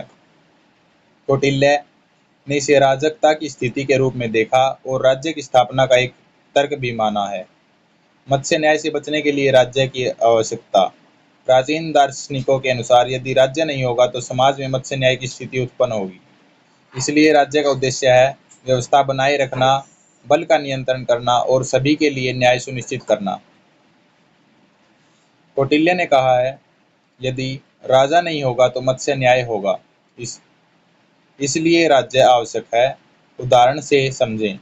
कल्पना कीजिए कि किसी जंगल में कोई शासन या नियम नहीं है। वहाँ ताकतवर जानवर ही राज करते हैं और कमजोर को मार देते हैं। यदि यही स्थिति यदि मानव समाज में आ जाए जहाँ कानून न हो तो वही मत्स्य न्याय कहलाएगा। निष्कर्ष, मत्स्य न्याय एक राजनीतिक चेतावनी है कि यदि राज्य और कानून का अभाव हो जाए तो समाज में अराजकता, अन्याय और शोषण फैल जाएगा। प्राचीन भारतीय चिंतन में यह अवधारणा राज्य की अनिवार्यता को सिद्ध करने के लिए उपयोग की जाती थी। जो आखिरी पॉइंट है, ग्रामीण व्यवस्था। इसको हमने पहले ही एक्सप्लेन कर दिया है। इसका उत्तर है, पहले प्रश्न के छठे भाग को आप उठा लीजिए और उसका सेम उत्तर है। अगला जो प्रश्न है, छठा प्रश्न है, उसका पहला भाग, दंड नीति, धर्मशास्त्र और नीतिशास्त्र को स्पष्ट करते हुए प्राचीन राजनीति का विस्तार पूर्वक जो वर्णन करना है। प्राचीन भारतीय राजनीति में दंड नीति, धर्मशास्त्र और नीतिशास्त्र तीन महत्वपूर्ण आधार स्तंभ माने जाते थे। इन तीनों का समन्वय राज्य के शासन, समाज के नैतिक संचालन तथा न्यायिक व्यवस्था को निर्धारित करता था। इन्हीं के माध्यम से प्राचीन भारत की राजनीति व्यवस्था का स्वरूप निर्धारित होता था। नीचे इन तीनों का वर्णन करते हुए प्राचीन भारतीय राजनीति का विस्तार पूर्वक विश्लेषण प्रस्तुत है। पहला है दंड नीति। परिभाषा इसकी, दंड नीति का अर्थ है शासन व्यवस्था को सुव्यवस्थित बनाए रखने के लिए दंड अर्थात सजा की नीति। यह मुख्य रूप से कौटिल्य के अर्थशास्त्र में वर्णित है। इसका उद्देश्य क्या था? राजा की शक्ति, शासन की दृढ़ता, कानून का पालन और अपराध पर नियंत्रण करना। मुख्य स्रोत कौटिल्य का अर्थशास्त्र, जिसमें शासन के 7 अंगों सप्तांग सिद्धांत, स्वामी, अमात्य, जनपद, दुर्ग, कोष, दंड, मित्र का उल्लेख मिलता है। विशेषता, राजा का उद्देश्य लोक कल्याण और सुरक्षा है। राजा को न्यायप्रिय और दंड प्रणाली में निष्पक्ष होना चाहिए। शस्त्र और शास्त्र दोनों का संतुलन आवश्यक है। दूसरा है धर्मशास्त्र। परिभाषा इसकी, धर्मशास्त्र वह शास्त्र है जो जीवन के 4 पुरुषार्थों धर्म, अर्थ, काम और मोक्ष में धर्म को प्रधानता देता है। इसमें सामाजिक, नैतिक और धार्मिक कर्तव्यों का उल्लेख है। प्रमुख ग्रंथ मनुस्मृति, याज्ञवल्क्य स्मृति, नारद स्मृति। राजनीति में भूमिका इसकी, राजा को धर्म के अनुसार शासन करना चाहिए। धर्मशास्त्र न्याय व्यवस्था का मूल आधार था। समाज में वर्ण और आश्रम व्यवस्था के अनुसार कर्तव्यों का निर्धारण किया गया था। अगला पॉइंट है नीति शास्त्र। परिभाषा। नीति शास्त्र व्यक्ति और राजा के नैतिक आचरण, व्यवहार और नीति का विज्ञान है। यह राजधर्म और आचार शास्त्र से संबंधित होता है। प्रमुख ग्रंथ विदुर नीति, पंचतंत्र, हितोपदेश और चाणक्य नीति। इसके मुख्य बिंदु: राजा को सदाचारी, बुद्धिमान, विनम्र और दूरदर्शी होना चाहिए। शत्रु से कैसे व्यवहार करें, मित्रता और राजनीति में नैतिकता का ध्यान कैसे रखें, इसका मार्गदर्शन किया जाता था। लोक नीति, व्यवहार नीति और युद्ध नीति पर बल दिया गया था।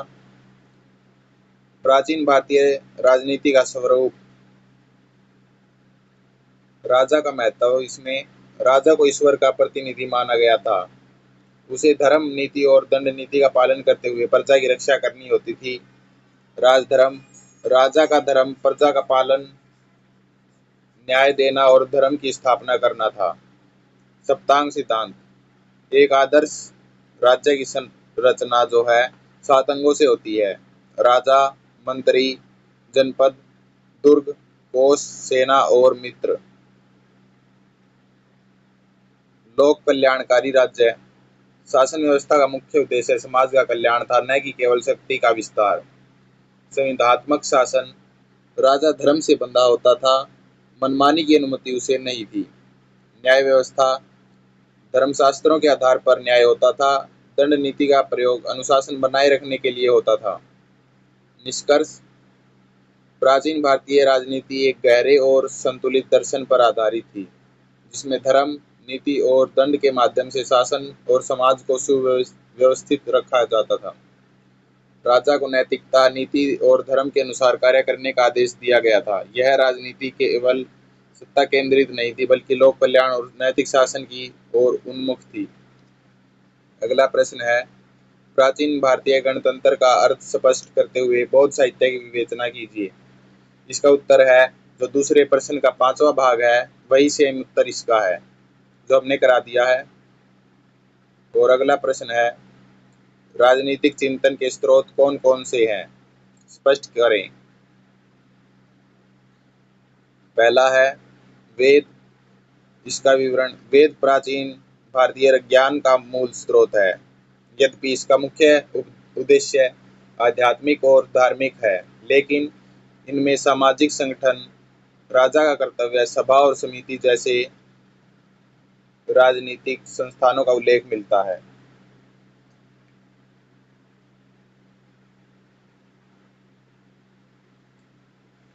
राजनीतिक संकेत। राजा को जन का रक्षक कहा गया है। राजस्व और अश्वमेध यज्ञ जैसे अनुष्ठान राजा सत्ता की पुष्टि करते थे। उपनिषद। इसका विवरण।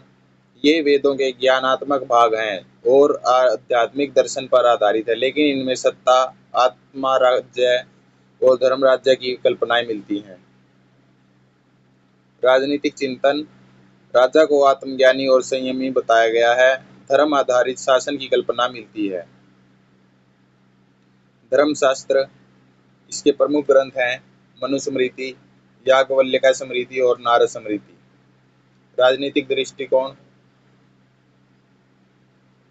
राजा को धर्म के अनुसार शासन करना चाहिए। वर्णाश्रम व्यवस्था के अनुसार समाज का संगठन। न्याय, दंड और दायित्वों की चर्चा। महाकाव्य। रामायण। पहला, राम राज्य को आदर्श राज्य का प्रतीक माना गया। इसमें राजा के गुण, प्रजा का कल्याण और धर्मपरायण शासन का वर्णन है। महाभारत में विदुर नीति, भीष्म नीति और शांति पर्व में गहराई से राजनीतिक विचार दिए गए हैं, जैसे कि न्याय नीति, धर्म, शक्ति और युद्ध नीति। स्मृति ग्रंथ और पुराण। इनमें राजधर्म, राजा की योग्यता, उत्तरदायित्व, प्रशासनिक ढांचा, युद्ध और संधि की नीति जैसे विषयों पर चर्चा की गई है। अगला पॉइंट, कौटिल्य का अर्थशास्त्र। यह सबसे व्यवस्थित और व्यवहारिक ग्रंथ है। इसमें दंड नीति, राज्य के अंग, गुप्तचर व्यवस्था, युद्ध नीति और संधि नीति, राज्य विस्तार, प्रजा कल्याण आदि की विस्तृत चर्चा है। कौटिल्य ने शक्ति संतुलन, कूटनीति और शासन व्यवस्था को वैज्ञानिक रूप में प्रस्तुत किया है। नीति ग्रंथ प्रमुख स्रोत हैं चाणक्य नीति, विदुर नीति और हितोपदेश, पंचतंत्र आदि। यह नैतिकता, प्रशासनिक व्यवहार, शत्रु मित्र की पहचान, गुप्त नीति और राजा के निजी आचरण पर ध्यान देते थे। निष्कर्ष, प्राचीन भारतीय राजनीतिक चिंतन, वेदों की आध्यात्मिकता, उपनिषदों की तत्व चिंतन, धर्मशास्त्रों की नियम व्यवस्था, महाकाव्यों की नैतिक कहानियां और अर्थशास्त्र जैसी व्यवहारिक दंड नीति से समृद्ध था। इन स्रोतों ने भारतीय राजनीति को धर्म, नैतिकता और व्यावहारिकता के त्रिवेणी में पल्लवित किया है। अगला प्रश्न है, अर्थशास्त्र में वर्णित राजकीय न्यायालय पर विस्तृत रूप से वर्णन कीजिए। अर्थशास्त्र में जो राजकीय न्यायालय का वर्णन है उसका विस्तृत विवेचन करना है। पहला पॉइंट है न्यायालय की प्रकृति। न्यायालय को धर्मस्थनीय या राजकीय धर्मस्थान कहा गया है। यह न्यायिक संस्था शासकीय नियंत्रण में होती थी और इसका उद्देश्य राजा की न्यायिक व्यवस्था को सुव्यवस्थित करना था। यह स्थायी भवन में और चलित यात्रा करते हुए दो रूपों में कार्य करता था। न्यायालय की रचना। कौटिल्य के अनुसार न्यायालय निम्नलिखित अधिकारियों और संस्थाओं से बना होता था। पहला है राजा, सर्वोच्च न्यायाधीश होता था, महत्वपूर्ण एवं जटिल मामलों की सुनवाई स्वयं करता था।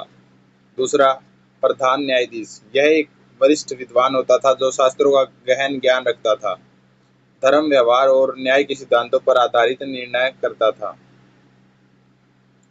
तीसरा, सभ्य यानी सदस्य।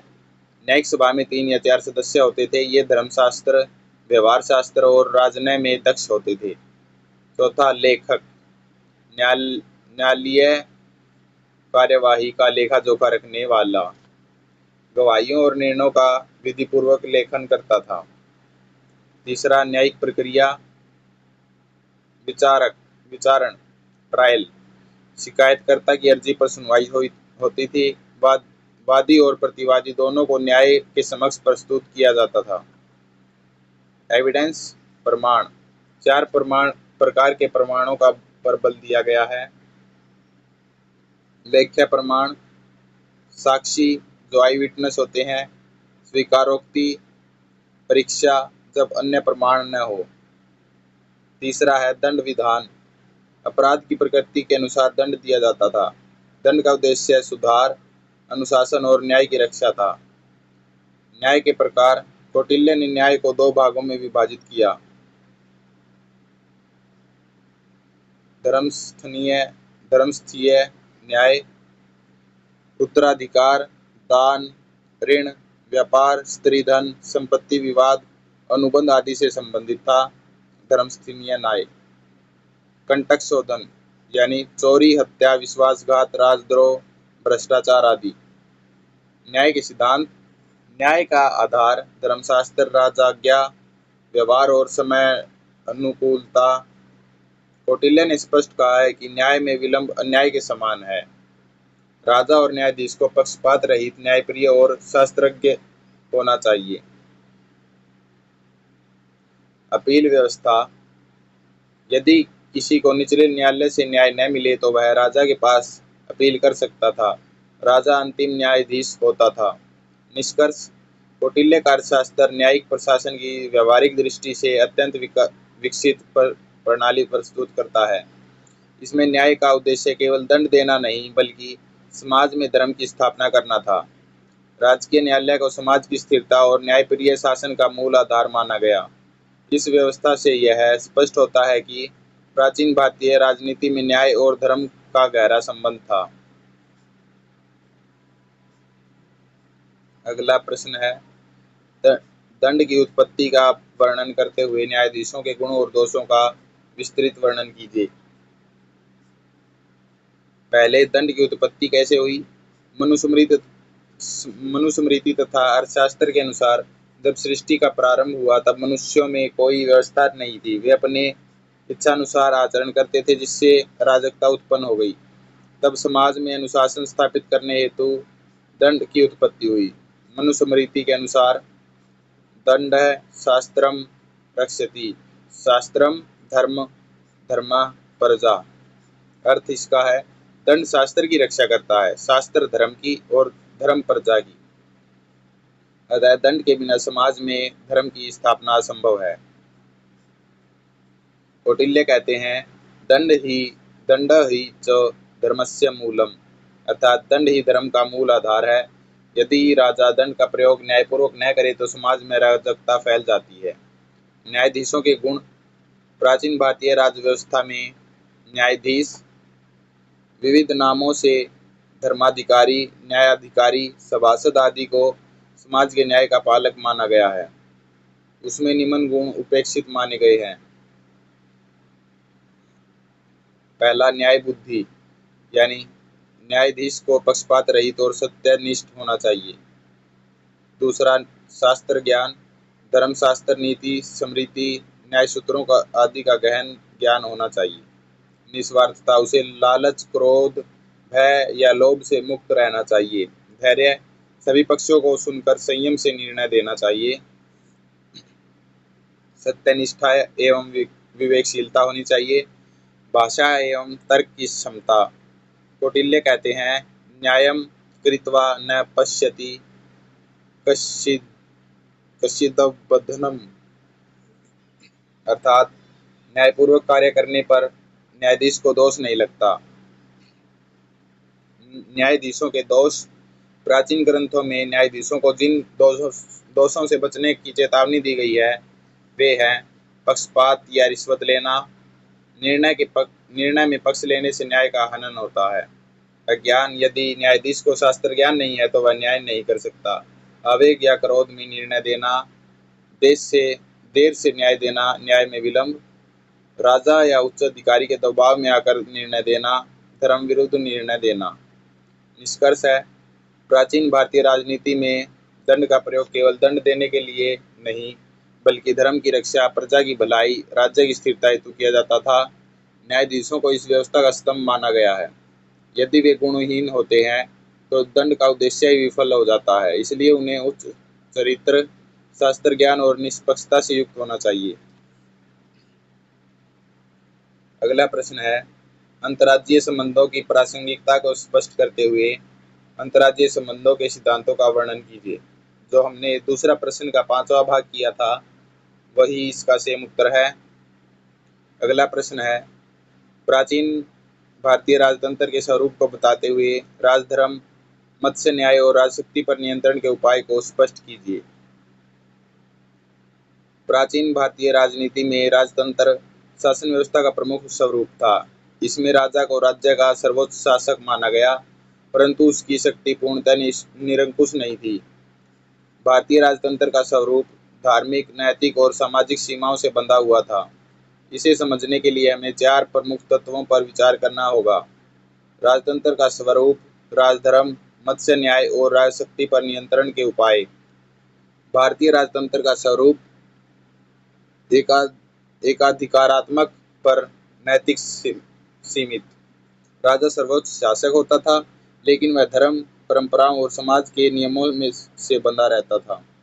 राजा का उत्तरदायित्व, उसे प्रजा की रक्षा, न्याय वितरण और धर्म की स्थापना करनी होती थी। राजा ईश्वर का प्रतिनिधि नहीं बल्कि धर्म का रक्षक माना जाता था। समिति और सभा जैसी संस्थाएं। वैदिक काल में राजा को निर्णय लेने में इन संस्थाओं से मार्गदर्शन लेना पड़ता था। राजधर्म राजा के कर्तव्यों और आचरण की संहिता है। यह धर्मशास्त्रों, महाभारत, मनुस्मृति और कौटिल्य के अर्थशास्त्र में विस्तृत रूप में से वर्णित है। राजा के मुख्य कर्तव्य प्रजा की रक्षा करना, न्याय और व्यवस्था बनाए रखना, धर्म की रक्षा और प्रचार करना, कर वसूली में न्याय करना, विदेश नीति में सतर्क रहना। राजा यदि राजधर्म का पालन नहीं करता तो उसे पापी और अनधर्मी कहा जाता है। अगला है मत्स्य न्याय। मत्स्य न्याय का अर्थ है बड़ी मछली छोटी मछली को खा जाती है। यह उस स्थिति को दर्शाता है जब राज्य में कानून और शासन का अभाव होता है, इसलिए शास्त्रों में राजा की आवश्यकता बताई गई है अन्याय को रोकने और समाज में व्यवस्था बनाए रखने के लिए। यदि राजा धर्म के अनुसार कार्य न करे तो धर्म भी नहीं टिकता। राजशक्ति पर नियंत्रण के उपाय। प्राचीन भारत में राजा की शक्ति को नियंत्रित करने के कई उपाय थे। पहला, धर्म, शास्त्र और स्मृतियां। राजा को धर्म के अनुसार शासन करना होता था। ब्राह्मण और आचार्य वर्ग, ये लोग राजा को नैतिक शिक्षा देते थे। सभा और समिति, राजा को जनमत और विद्वानों की सलाह लेनी पड़ती थी। जनता का प्रतिरोध, यदि राजा अत्याचारी हो जाए तो जनता द्वारा उसका विरोध स्वीकार्य था। उत्तराधिकारी चुनने का नियम, अनैतिक राजा को हटाकर योग्य उत्तराधिकारी को लाया जा सकता था। निष्कर्ष क्या है? प्राचीन भारतीय राजतंत्र का एक धर्म प्रधान, नैतिकतापूर्ण और सीमित राजसत्ता वाला शासन था। इसमें राजा का उद्देश्य केवल शासन करना नहीं, बल्कि धर्म की रक्षा और प्रजा की सेवा करना था। मत्स्य न्याय जैसी आशंका को रोकने के लिए राजधर्म और सामाजिक संस्थाओं के माध्यम से राजा की शक्ति को नियंत्रित किया गया है। अगला प्रश्न है, निम्नलिखित में से किन्हीं 5 प्रश्नों के उत्तर दीजिए।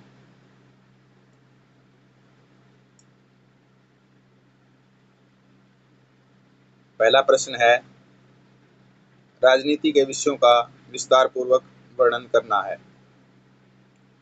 प्राचीन भारतीय राजनीति में राजनीति के विषय अत्यंत विस्तृत और गहन माने गए हैं। राजनीति शब्द का अर्थ राज्य संचालन की नीति या विधि है। प्राचीन भारत में राजनीति का वर्णन मुख्यतः मनुस्मृति, महाभारत, कौटिल्य का अर्थशास्त्र तथा शुक्र नीति, हितोपदेश, पंचतंत्र आदि ग्रंथों में मिलता है। इनमें राज्य की संरचना, शासन के सिद्धांत, राजा के कर्तव्य, न्याय व्यवस्था, युद्ध नीति, विदेश नीति आदि अनेक विषयों का वर्णन मिलता है। नीचे प्राचीन भारतीय राजनीति के प्रमुख विषयों का विस्तार से वर्णन है। पहला है राज्य के अंग यानी सप्तांग सिद्धांत। कौटिल्य के अनुसार राज्य के 7 आवश्यक अंग होते हैं। पहला, राजा जो शासन करता है। दूसरा है मंत्री यानी अमात्य, सलाहकार और प्रशासक। तीसरा, जनपद, प्रजा या प्रदेश, नागरिक और भूमि, दुर्ग से सैन्य और रक्षा, कोष, धन, आर्थिक संसाधन, दंड, सेना, दंड देने की शक्ति या सैन्य बल। आखिरी है मित्र, सहयोगी राज्य, कूटनीतिक संबंध। राज्य के कर्तव्य और गुण। राजा को धर्म के अनुसार राज्य चलाना चाहिए। उसे न्यायप्रिय, सत्यनिष्ठ, तपस्वी और शिक्षित और परोपकारी होना चाहिए। उसके प्रमुख कर्तव्य हैं प्रजा की रक्षा करना, धर्म और न्याय की स्थापना करना और प्रशासन को सुचारू रूप से चलाना, दुष्टों को दंडित करना। अगला है धर्म और राजनीति। प्राचीन भारत में धर्म और राजनीति का घनिष्ठ संबंध था। धर्म को राजनीति का आधार माना गया। धर्म के अनुसार राजा को नीति और मर्यादा में रहकर जो है शासन करना चाहिए। विदेश नीति, ये मंडल सिद्धांत के अंतर्गत आता था। कौटिल्य ने विदेश नीति के लिए मंडल सिद्धांत दिया है। राज्य के पड़ोसी स्वाभाविक रूप से शत्रु होते हैं। शत्रु के शत्रु मित्र होते हैं। राजा को परिस्थिति के अनुसार संधि, विग्रह, आसन, यात्रा, द्वैध और समाश्रय का उपयोग करना चाहिए। अगला पॉइंट है गुप्तचर व्यवस्था यानी जासूसी व्यवस्था। कौटिल्य और अन्य ग्रंथों में एक गुप्तचर व्यवस्था का वर्णन है जो राज्य की सुरक्षा, षड्यंत्रों का भंडाफोड़ और शत्रु की चालों की जानकारी देती थी। अगला पॉइंट है न्याय प्रणाली। राजा को सर्वोच्च न्यायाधीश माना जाता था। अपराधों के लिए दंड विधान यानी दंड नीति था। शास्त्रों और स्मृतियों के अनुसार निर्णय होते थे। अगला पॉइंट है प्रशासनिक व्यवस्था। राज्य में विभिन्न विभाग होते थे जैसे कर संग्रह, सिंचाई, खनन, व्यापार, कृषि, शिक्षा आदि। इन विभागों के लिए अधिकारी नियुक्त किए जाते थे। अगला पॉइंट है युद्ध नीति और सेना। राज्य की रक्षा और विस्तार के लिए युद्ध नीति महत्वपूर्ण थी। सेना को विभिन्न अंगों में बांटा गया था, पैदल, अश्व, रथ, हाथी एक्सेट्रा। युद्ध की नीति, रणनीति, समय और नैतिकता पर जोर दिया गया। अगला प्रश्न है, राजनीति विचारों का धर्म, अर्थ एवं नीति से संबंध कैसे है, क्या संबंध है, विवेचना कीजिए। प्राचीन भारतीय ग्रंथों, विशेषतः मनुस्मृति, महाभारत, रामायण, अर्थशास्त्र, हितोपदेश आदि में राजनीति को केवल सत्ता प्राप्ति या शासन तक सीमित नहीं रखा गया, बल्कि इसमें धर्म, अर्थ और नीति से गहराई से जोड़ा गया है। यहाँ इसकी विवेचना की जा रही है। धर्म और राजनीति का संबंध क्या था? धर्म का अर्थ केवल धार्मिक अनुष्ठानों से नहीं, बल्कि नैतिक, सामाजिक और व्यक्तिगत कर्तव्यों से है। राजा का पहला कर्तव्य धर्म की रक्षा करना माना गया है। धर्मो रक्षति रक्षितः, जो धर्म की रक्षा करता है, धर्म उसकी रक्षा करता है। महाभारत में युधिष्ठिर को धर्मराज कहा गया, क्योंकि वे धर्म के अनुसार शासन करते थे। कौटिल्य ने भी कहा है कि राजा को न्यायिक और नैतिक मूल्यों का पालन करते हुए शासन करना चाहिए। अर्थ और राजनीति का संबंध। अर्थ का संबंध आर्थिक समृद्धि, संसाधनों के नियंत्रण, कर व्यवस्था, कृषि, व्यापार आदि से है। कौटिल्य के अर्थशास्त्र में अर्थ को राजनीति का आधार माना गया है। धर्मस्य मूलम अर्थ। राज्य की शक्ति उसकी आर्थिक स्थिति पर निर्भर करती थी। राजा की सफलता आर्थिक संसाधनों को जुटाने और सही उपयोग करने में थी। अगला पॉइंट, नीति और राजनीति का संबंध। नीति का तात्पर्य चतुराई, युक्ति, कूटनीति और व्यवहारिकता से है। हितोपदेश और पंचतंत्र जैसे ग्रंथों में नीति को राज्य संचालन में अत्यंत आवश्यक बताया गया है। कौटिल्य ने साम, दाम, दंड, भेद इन चार नीतियों को राजनीतिक साधनों के रूप में स्वीकार किया है। निष्कर्ष, प्राचीन भारतीय राजनीति में राजनीतिक विचार धर्म, अर्थ और नीति इन तीनों स्तंभों पर आधारित थे। राजा को इनका संतुलन बनाकर शासन करना होता था। इस दृष्टिकोण से राजनीति एवं सर्वांगीण और नैतिक शास्त्र के रूप में देखी गई थी, न कि केवल सत्ता प्राप्ति का साधन। प्रश्न अगला है, बौद्ध साहित्य की विषय वस्तु का विस्तार पूर्वक वर्णन कीजिए। इसका उत्तर जो है क्वेश्चन नंबर 2 का छठा पार्ट है, वो सेम इसका उत्तर है। अगला प्रश्न है, प्राचीन ग्रंथों के अनुसार राजनीतिक चिंतन के स्रोत क्या थे, विस्तार पूर्वक बताइए। पहला जो है वेद। राजनीतिक अवधारणाएं वेदों में शासन व्यवस्था, सभा और समिति जैसी संस्थाओं का उल्लेख है। ये जनतांत्रिक प्रणाली के प्रारंभिक रूप माने जाते हैं। राजा की भूमिका। राजा को ईश्वर के प्रतिनिधि के रूप में देखा गया है, जो धर्म और न्याय की रक्षा करता है। राजसूय यज्ञ और अश्वमेध यज्ञ ये राजा की सार्वभौम सत्ता को दर्शाते हैं। दूसरा पॉइंट है उपनिषद। उपनिषद आत्मा, धर्म और ब्रह्मा की गूढ़ व्याख्या करते हैं, जो राजनीति में नैतिकता और आत्मशासन के सिद्धांतों को जन्म देते हैं। राजा को धर्म का पालनकर्ता माना गया है, न कि केवल एक शासक। तीसरा पॉइंट है रामायण और महाभारत, जो कि इतिहास ग्रंथ हैं। रामायण आदर्श राजा राम के रूप में राम राज्य की अवधारणा प्रस्तुत करता है, जिसमें न्याय, नैतिकता और लोक कल्याण सर्वोपरि है। महाभारत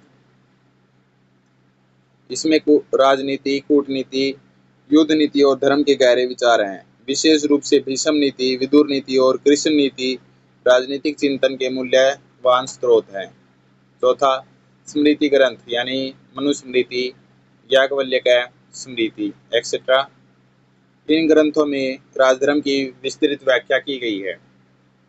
राजा के दायित्व, दंड नीति, शासन प्रणाली, कर व्यवस्था और अपराध दंड के सिद्धांत इन ग्रंथों में मिलते हैं।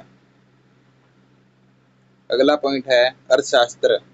यह सबसे सुव्यवस्थित और वैज्ञानिक ग्रंथ है, जो राज्य की संरचना, मंत्री परिषद और कूटनीति, युद्ध नीति और प्रबंधन, आर्थिक प्रबंधन और गुप्तचर तंत्र पर प्रकाश डालता है।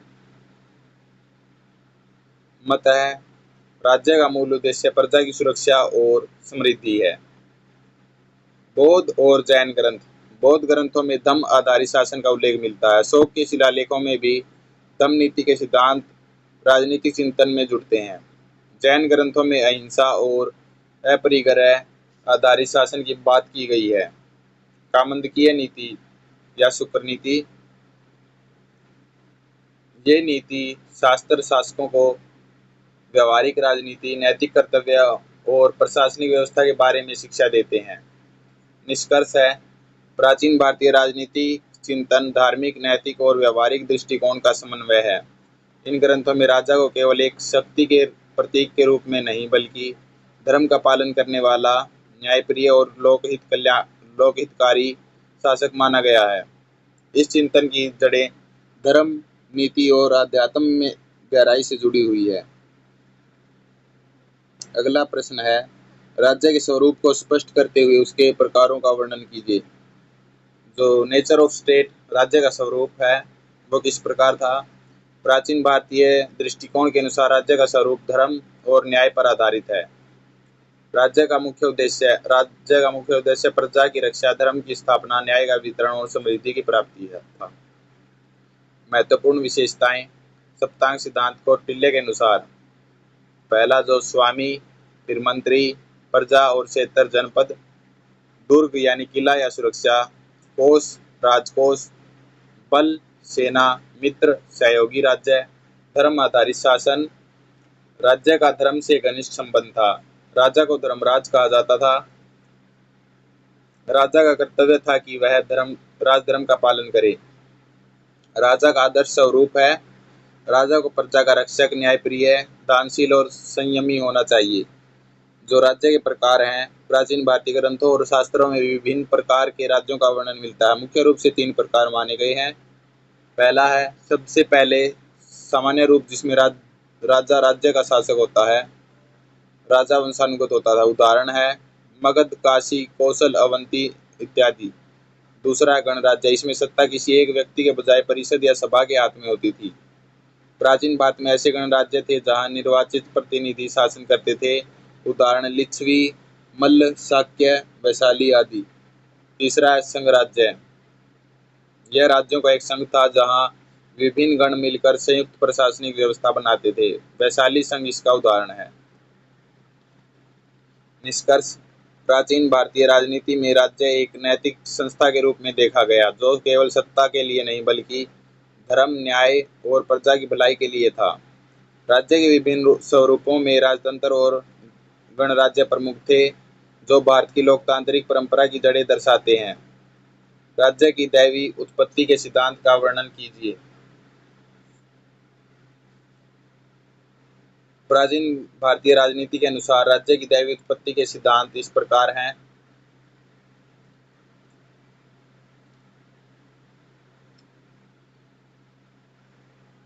राज्य की दैवी उत्पत्ति का सिद्धांत यह मानता है कि राज्य की स्थापना ईश्वर की इच्छा से हुई है और राजा ईश्वर का प्रतिनिधि होता है। यह सिद्धांत मुख्य रूप से यह बताता है कि राज्य और राजा दोनों ईश्वरीय व्यवस्था का हिस्सा हैं, इसलिए उनकी सत्ता को चुनौती नहीं दी जा सकती। प्राचीन भारतीय संदर्भ में दैवी उत्पत्ति का सिद्धांत। प्राचीन भारतीय राजनीतिक चिंतन में इस सिद्धांत के कुछ संकेत मिलते हैं, विशेषकर मनुस्मृति, महाभारत और अन्य धर्मशास्त्रों में। मनुस्मृति में वर्णित विचार क्या है? मनु ने कहा है कि जब समाज में अराजकता और अन्याय बढ़ा, तब लोगों ने मिलकर धर्म की रक्षा के लिए एक राजा की स्थापना की। मनु राजा को ईश्वर का प्रतिनिधि मानते हैं। राजा को धर्म का पालन करता कहा गया है, जो ईश्वर की इच्छा से शासन करता है। महाभारत में उल्लेख है कि भगवान ब्रह्मा ने राजा की उत्पत्ति की ताकि समाज में धर्म, न्याय और व्यवस्था बनी रहे। राजा को नर नारायण कहा गया है, जो दैवी गुणों से युक्त है। कौटिल्य ने राज्य को अधिक व्यवहारिक दृष्टिकोण से देखा है, फिर भी उन्होंने भी धर्म आधारित शासन की बात की है, जिसमें राजा का कर्तव्य ईश्वर प्रदत्त धर्म की रक्षा करना है। निष्कर्ष क्या निकलता है? प्राचीन भारतीय राजनीति में राज्य की दैवी उत्पत्ति का सिद्धांत यह बताता है कि राज्य की स्थापना ईश्वर की इच्छा से हुई है। राजा को एक नैतिक और धार्मिक उत्तरदायित्वों वाला शासक माना गया है, जिसे धर्म के अनुसार शासन करना चाहिए। यह सिद्धांत राजा की सत्ता को वैधता देने का भी माध्यम था। अगला प्रश्न है, भारतीय शासन व्यवस्था में ग्रामीण व्यवस्था के स्वरूप का विस्तार पूर्वक विश्लेषण करना है। इसका जो उत्तर है, तीसरे प्रश्न का जो 5वां भाग है, उसका सेम उत्तर यही है। अगला प्रश्न है, निम्नलिखित में से किन्हीं 2 पर टिप्पणियां कीजिए। पहला है स्थानीय शासन व्यवस्था। प्राचीन भारत में स्थानीय शासन व्यवस्था अत्यंत संगठित और विकेंद्रीकृत और समाज आधारित थी। यह व्यवस्था ग्राम, जनपद और नगर स्तर तक फैली हुई थी, जहां शासन का संचालन समुदाय द्वारा किया जाता था। इसका मुख्य उद्देश्य लोगों की सहभागिता से प्रशासन चलाना था। पहला स्तर है ग्राम स्तर। ग्राम सभा। ग्रामों में निर्णय लेने का सर्वोच्च निकाय ग्राम सभा होती थी, जिसमें सभी वयस्क पुरुष भाग लेते थे। यह सभा स्थानीय विवादों का निपटारा करती थी और कर वसूली, सिंचाई, भूमि वितरण जैसे कार्यों की देखरेख करती थी। ग्राम मुख्य। ग्राम का प्रमुख अधिकारी होता था, जिसे ग्राम मुख्य या ग्रामीणी कहा जाता था। वह प्रशासनिक, न्यायिक और आर्थिक कार्यों की देखभाल करता था। जनपद स्तर। जनपद एक बड़े क्षेत्र को दर्शाता है, जिसमें कई गांव होते हैं। जनपद का प्रशासन राजा द्वारा नियुक्त अधिकारियों और स्थानीय पंचायतों द्वारा मिलकर किया जाता था। जनपदों में स्वायत्तता थी और स्थानीय राजाओं, सरदारों तथा समुदायों की विशेष भूमिका रहती थी। अगला पॉइंट है नगर स्तर। नगरों में नगरपालिका जैसे निकाय मौजूद थे। व्यापारियों, शिल्पियों और अन्य समूहों के प्रतिनिधि मिलकर नगर प्रशासन चलाते थे। नगरों के प्रमुख को नगराध्यक्ष या नागरिक कहा जाता था। वह सुरक्षा, कर वसूली, सफाई, व्यापार आदि की देखरेख करता था। सभा और समिति। वैदिक कालीन व्यवस्था। वैदिक काल में दो प्रमुख निकाय थे, सभा और समिति। सभा बुजुर्गों की परिषद थी, जो न्याय और नीति निर्धारण में मदद करती थी।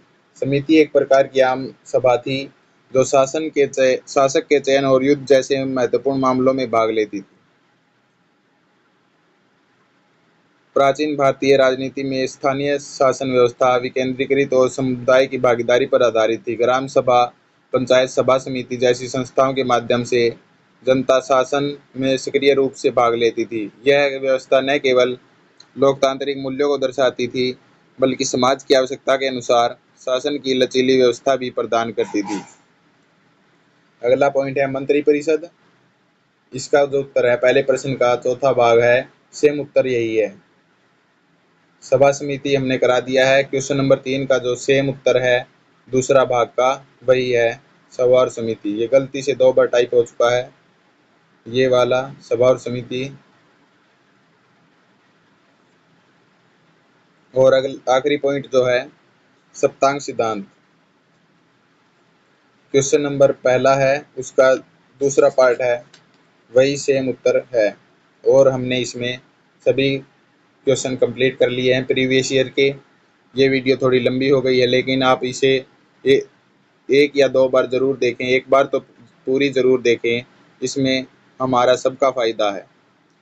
तो वीडियो अच्छी लगी हो तो लाइक करें, चैनल को सब्सक्राइब करें। आगे आने वाली वीडियो के लिए नोटिफिकेशन बेल को प्रेस कर दें। धन्यवाद।